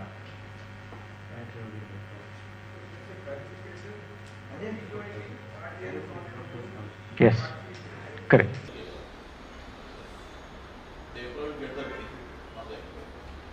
The other question that comes up is the confusion. There's no confusion, it's very clear. It's about the threshold limit of 1 lakh, which is the wages. So what does that mean is, for a new employee, whoever is drawing wages up to 1 lakh, the 99,999, they are eligible for the benefit under the scheme. But they will not, the first time incentive is not 1 lakh, it will be limited to 15,000. Right? And for the employer also, the benefit will be based on what you are paying him as wages. But if the moment it exceeds 15,000, it will be limited to the 2,000 rupees. If it exceeds 20,000, it will be limited up to, sorry, I'm getting confused. Up to 30,000, it will be limited up to 3,000. So it is up to 10,000 rupees wage if you are paying your employee, then you will get benefit at the 10% of the wage, actual wage you are paying. That is what you have shown in your ECR, on which you pay your contribution. The system will calculate on that basis and give you 10% if it is the wages up to 10,000. From 10 to 20,000, 2,000 rupees. Above 20,000, you will get 3,000 rupees. That, yeah, so that's the next question. When will I get the incentive? As the RPFC clearly explained, for the employee, the benefit first time, there are only paid, that will be paid in 2 installments. The first one will happen after 6 months of join, right? And it will be calculated based on, again, his name appears this year, there is a contribution happening in his name or her name, and then it is happening for continuously 6 months, then he will get the benefit after 6 months. The second will also be, the similar conditions will apply if he continues to be with you and gets the PF paid every month, and then he has to additionally finish the financial literacy course. The second installment will not be by way of DBT to his account. That is being discussed. That will be in a savings instrument in his name, the details of which will be updated as we progress into the scheme. But the answer to this question, the incentive will be paid by DBT to the Aadhaar linked bank account of the employee for Part A. Part B to the PAN linked bank account of the employer. So the PAN linked bank account, that question I was expecting, many of you might have multiple units which get covered under multiple PF code, right? But if you are one single entity, your PAN will be the same. So the system at the back end will aggregate for all your PF codes linked to that PAN. Is that clear? Yeah.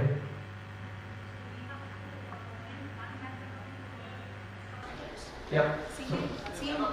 I'm answering you because the bank account is linked to the PAN. say you cannot have multiple bank accounts, no? If the bank account is multiple bank No, sir.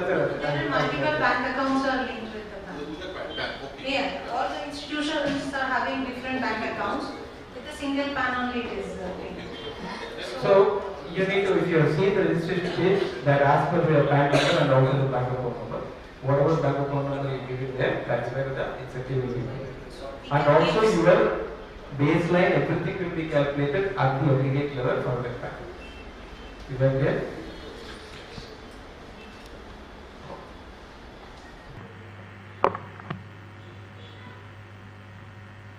So that's another situation with multiple PF, because this is very common. So that is what is going to happen. See, in PMRP and ABRY, we have had our own experiences with this.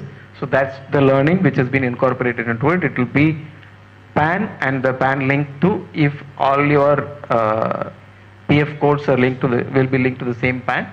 Therefore, at the back end, it will aggregate that, and then will calculate your baseline plus threshold that you need to fulfill, and also the benefit that you get will be to that particular bank account linked to that bank, again based on the aggregate.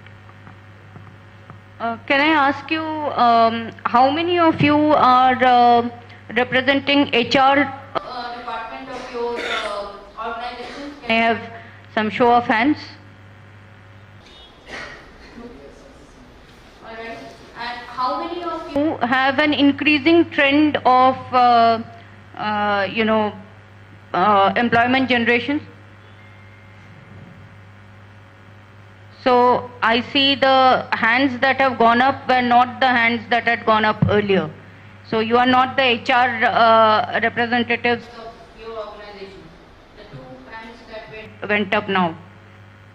Are you? Have you figured out what we are saying today for these organizations which have increasing employment trends? This is something that is going to help you a lot, because you are already increasing, right? Why didn't you put up your hand? So I'll repeat the question again. I'm asking which are the organizations which see an increasing trend in employment generation. The KSRTC person also did not put up their hand, but they said that they have created some 400 new jobs.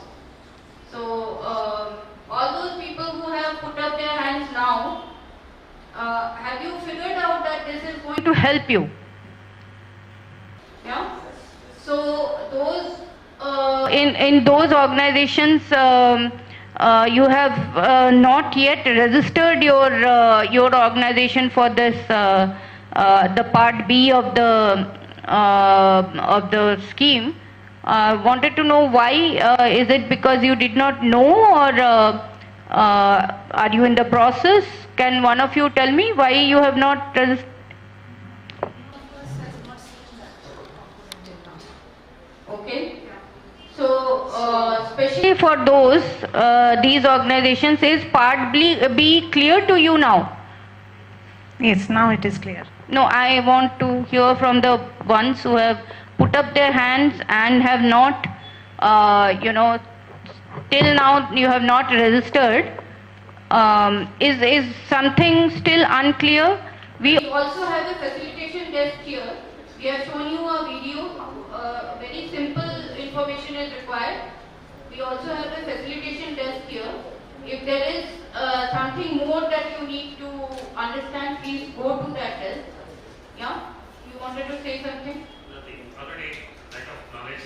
Now you are already clear. Definitely will proceed on. Yeah. So, for example, the KSRTC in Belgavi, they asked us a question that, look, we have different depots, and we have, the divisions, and people are transferred from one division to another.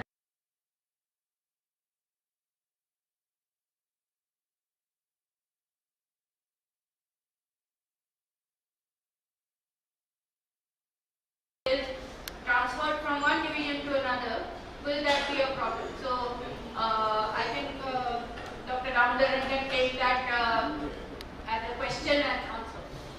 Okay, so if you have multiple units, as far as if you are linked to one PAN, your additionality will get. But it goes into the other unit, but it's all linked to the same PAN. Right? PAN will be same, sir, but accounts will be different. Each division is having different bank accounts. No, but for the scheme, you need to give one PAN for one PAN. No, that's not possible, sir, because in KSRT itself, we are having not end of global and BMT is different. KSRT only having 15 divisions. 15 divisions is having one PAN account and different 15 bank accounts. So we are operating 999S code. Some other division operating 998K, 999P like that. So individual RPFC region having one code each. The scheme, the way it works, will be aggregation based on your PAN. Yes. Right? So, if my understanding of this is concerned, it will aggregate at all your codes together to one PAN. So when we are having, sir, A to Z, 999 A to Z we are having. No. We do one PAN. If you have one PAN, you get the benefit.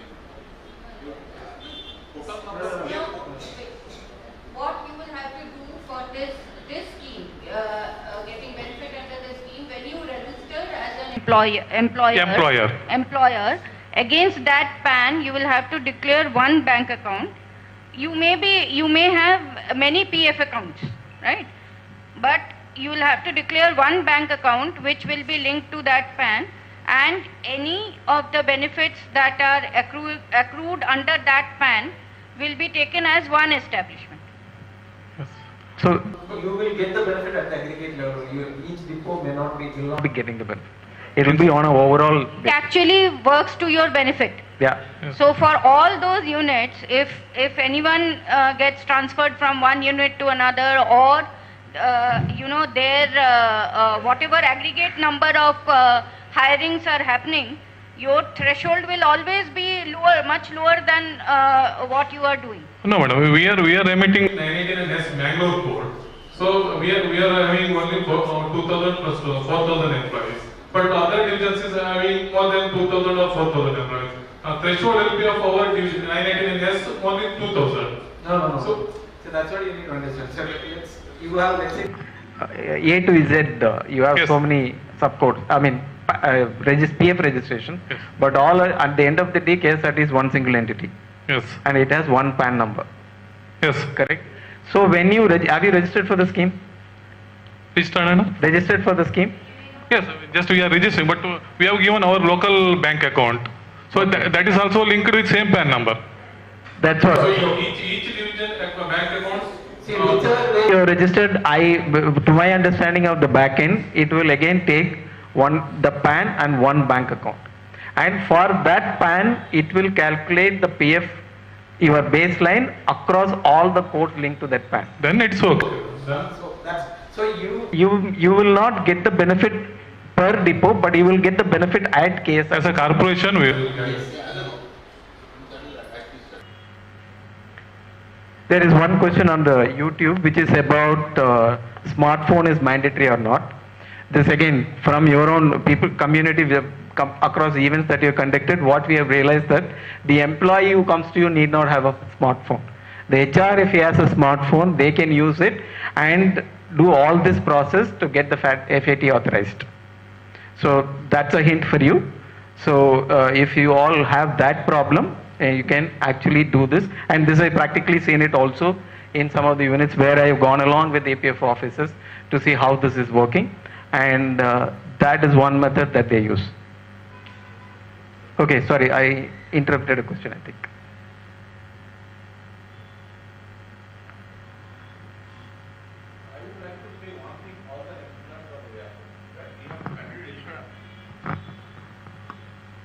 I have to say one thing, that to avail the benefit of this scheme, every employee has to be mandatorily registered under PMVBRY scheme.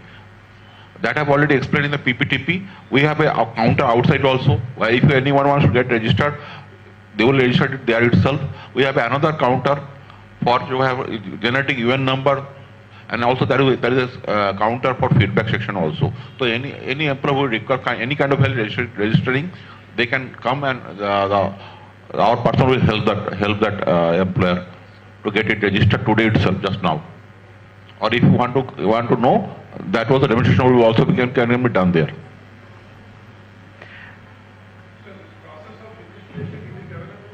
Yeah, it is there. If you open your login in EPFO employer login, there is a drop down. I think that's what they showed.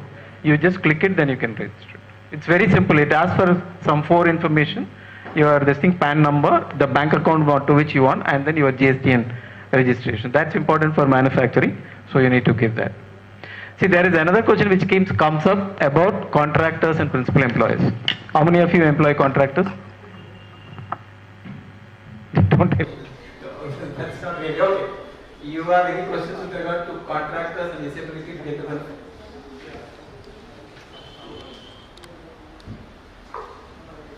As we are the principal employer, the contractors also have their PF number. So do they also need to register, or only the principal employer? Exactly the question I wanted to answer. So the scheme goes by PF enrollment. If an establishment is enrolled for PF, which is in this case the contractor, it is the contractor who is eligible for the benefit. Okay, and again, contractor, his GSTN will not have a manufacturing linkage. So even if he is deputing people to you as a manufacturing unit, the benefit under him will be only for 2 years, not for 4 years. Is that clear? Yeah, but then what you need to, as a responsible employer, is to please ensure your contractors, 1, have their PF coverage, 2, they also register all these employees, they register themselves for this benefit, therefore the benefit goes to those employees as well.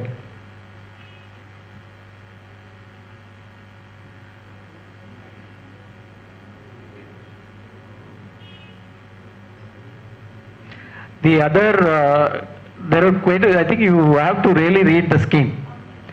And you have any questions on that, please come back to us. There are things that you need to be very clear about, like what is a full completed wage month, right? For example, if somebody joins you between 1st and 5th of the month, then your pay contribution for that employee, his 6 months period starts from that month. If you have put a date of joining after 5th, that first month will not be considered as a completed wage month. So he has to be there with you for literally 7 months for him to get the benefit and for you as an employer to get the benefit. That's a very important aspect. You need to be very clear about that. So it is coordination and between your operations and your HR, that so that you don't miss on that date of joining, and therefore that benefit period gets beyond what is the minimum required.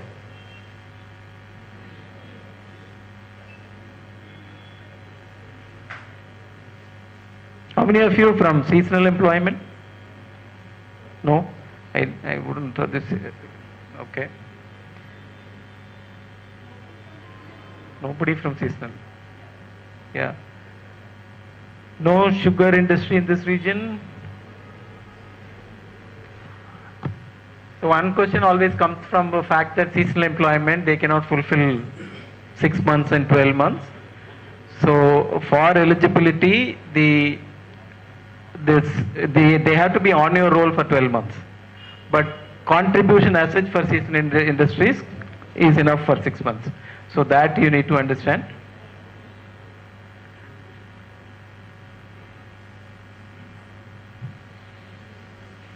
How many of you can answer one, what is wage here? When you say wage, there are 2 wage concepts in this. On what is benefit calculator, incentive calculator, and on what you define as eligibility. So for 1 lakh, that is the definition of eligibility, that's your gross wages, right? And it is very important. What happens is employers normally don't disclose that.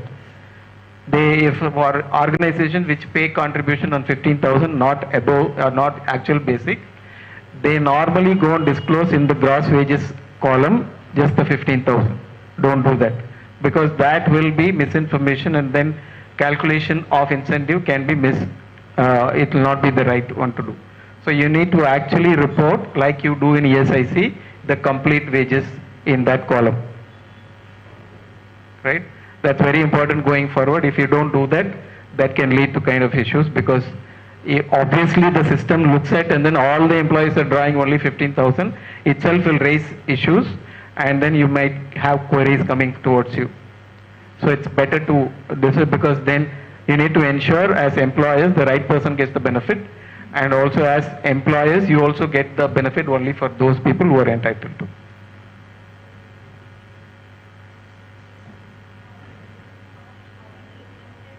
I did that. Only KSRTC is exempt. Yeah, so for the exempted, are you sure if out of this only KSRTC team here is exempted organization? Yes, only one. Is it only one?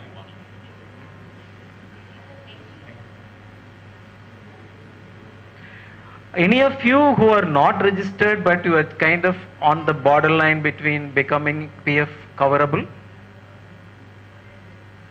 So see, that's important again.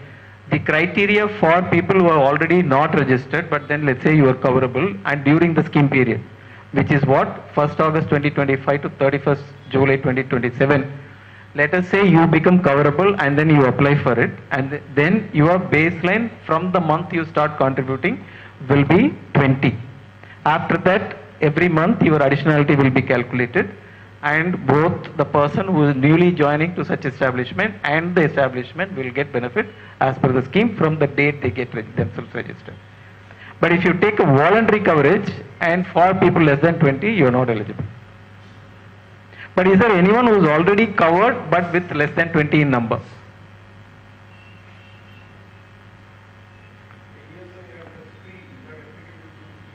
Yeah, I think there is an interesting linkage to it. We'll come to that. So for establishments which are already registered, there could be reason that they have come below 20, or they might have taken registration voluntarily.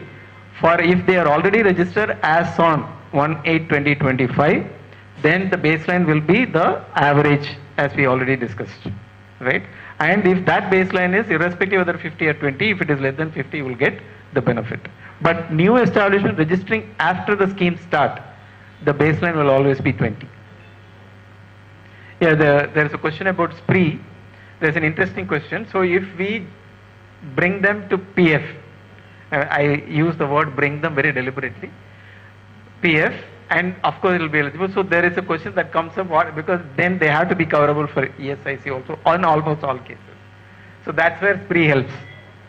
You can till December, which is essentially the period for this scheme as well. If you disclose those numbers, then you also don't have the possibility of a penal action against you. So whatever is the date you disclose will be considered at the start he has had. So it's a great opportunity to kind of to normalize your employment, make them all formal employees, and both benefits of social security schemes are made available to your employees.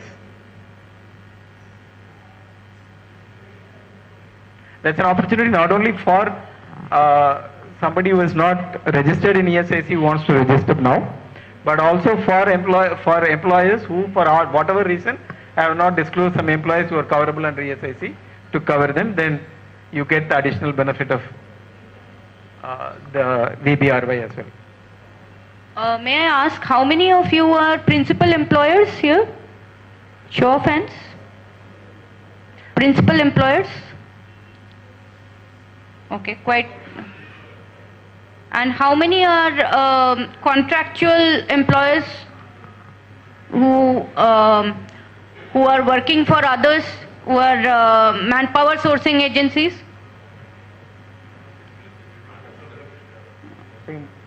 They are principal employers. They are also. So how many of you work with contractors who are sourcing manpower for you? You are getting your manpower from some other agencies, some other contractual agency. How many? Okay, so if I can ask you, madam, you are a principal employee, you are hiring people yourself, and also you are having contractors who also. are sourcing manpower for you, right? Security, housekeeping. Yeah. So for those contractors also, this scheme is going to be very beneficial. So my request to all the principal employers, please tell your contractors also to register for this. They already started doing registration. Yeah, that's good. There was another gentleman there. Same thing to you, sir.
The scheme because we wanted to learn from our earlier schemes. Some of you might have participated in the PMRPY, like Madam said.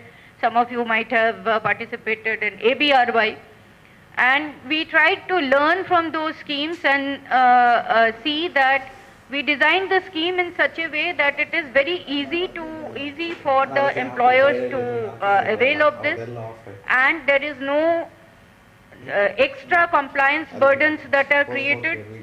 At the same time, it takes care of the kind of loopholes that were there in other earlier schemes, which we have tried from our side to plug, so that there is no later on you don't have more compliances to bear. So what the scheme has been designed in such a way that you don't have to do anything extra except for the first time, one-time registration. And that registration is also not a registration per se. It is basically what we are wanting is that the details we did not have from you, which is since GSTN number is required so that we can distinguish who is a manufacturer, who is not a manufacturer. The bank account, your bank account we need so that we can give you this money. we need your PAN number, which we did not ask earlier ever, is because we want to have an aggregation at some level where you do not have to face difficulties afterwards. We also need to uniquely identify you as a employer. But having done that, once these informations are there, you don't need to do anything extra. You only need to continue submitting your ECR, monthly ECRs, and all calculation will happen at the back end using the ECR. No further claims, nothing. Right? So what is your baseline will get calculated through all the ECRs that you have submitted till now. Or if you are a new to EPFO employer, then the baseline will be set at the base level of 20, and thereafter, depending upon what your ECR is showing, the numbers will be picked up from there. Whether the employee is continuing for 6 months or not, that also will be visible through your ECR. And thereafter, we will, the backend system will calculate how much is the incentive that you are, is due to you. It will keep accruing for 6 months, and at the end of 6 months, the payment will be made to your PAN-linked bank account. So no further compliances are expected from you. So why we need your GSTN number is to distinguish if you are a manufacturing sector employer, then we will support you for 4 years.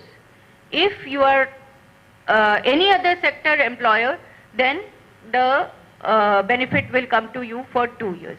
Whether you are maintaining the threshold required will come from what continuity we are seeing in your ECRs.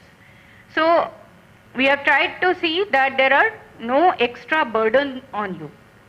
You do your work, you concentrate on growing your business. If you grow, we'll help you, we'll support you, right? So that is the idea.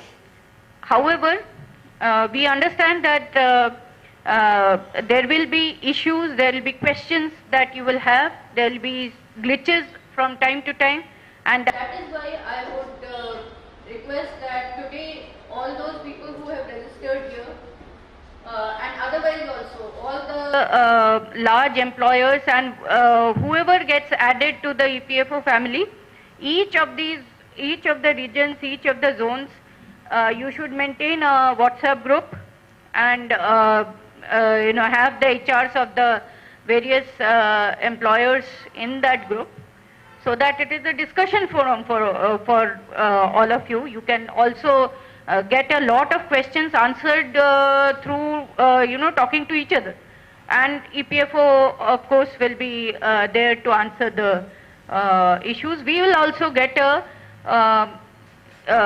quick feedback from the ground as to what are the difficulties being faced or what are the new thoughts that are coming, right? So we are at the beginning of this scheme.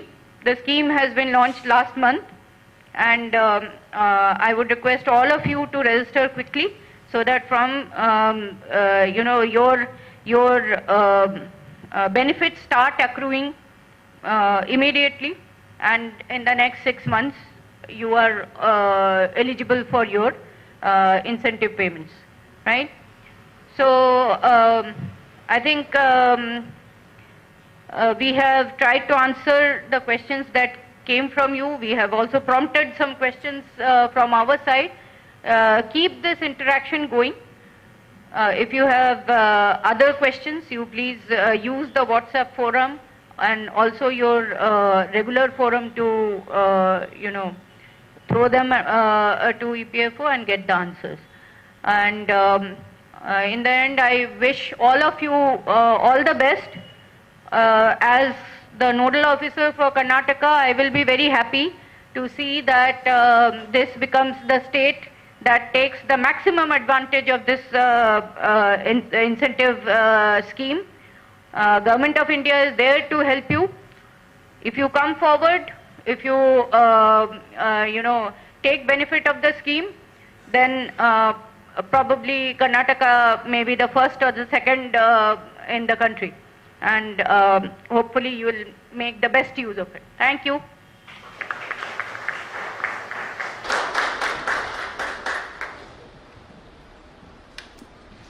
Thank you, Ms. Madhumita Das, Madam, for that powerful and inspiring message. Your words reinforce the government's commitment to inclusive economic development through formal employment generation. As we approach the close of today's interaction, I would now like to invite Mr. Prakash Kalbhavi, past Chairman CII Mangaluru and Managing Director Kalbhavi Consumer Products Private Limited, to deliver the vote of thanks, expressing our gratitude to the dignitaries, speakers and all attendees who contributed to the success of this event. Over to you, sir.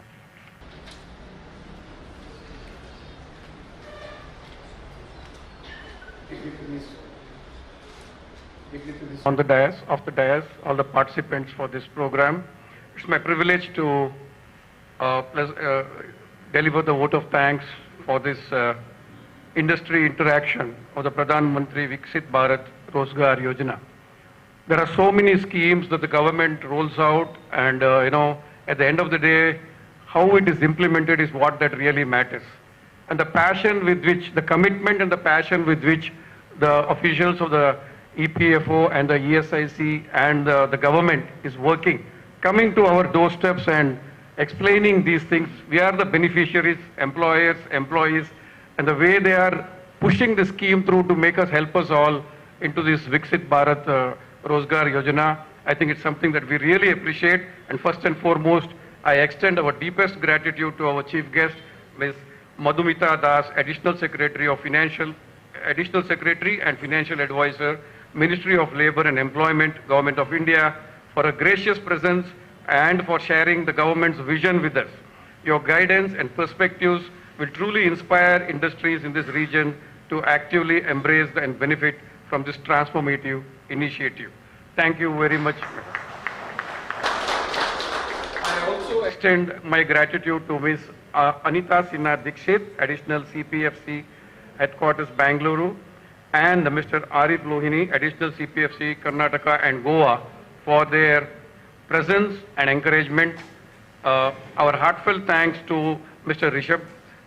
Rajiv Mukherjee, RPFC Regional Office, Mangaluru, for his insightful presentation on the EPFO and supporting us to organize this seminar.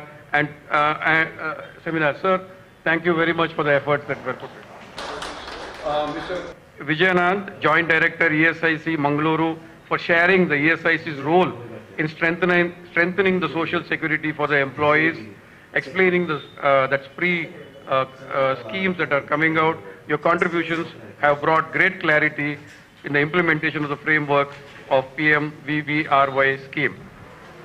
I also wish to acknowledge with gratitude, I think the Sutradhar of this program, our own man at CII, Mr. Madhu Damodaran, CBT member, EPFO co-convener, CII, Karnataka Skills and IR Panel 25-26, and member Executive Committee of EFI, Regional Managing Director, Amalgams. And for suggesting to hold this program in Mangalore and bringing this program to Mangalore. Thank you very much, Madhu, for this initiative. A special word of appreciation goes to all our distinguished members from the industry and your active participation, valuable inputs, encouragements. Your presence and interactions today reaffirm the strength of the collaboration between the industry and the government, and will go a long way in ensuring success of this PMVBRY scheme of the region.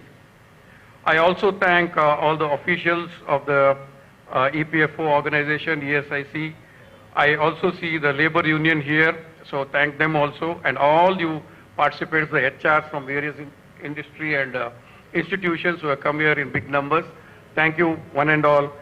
With this, we wish to bring this session to close. Let us carry forward the insights gained today and work together towards building a stronger workforce and contributing to the vision of the Viksit Bharat. Thank you very much.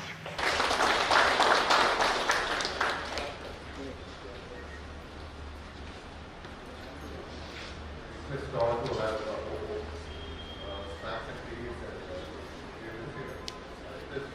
all of the directors. So join for a photograph, please. I request all the participants also to. Next.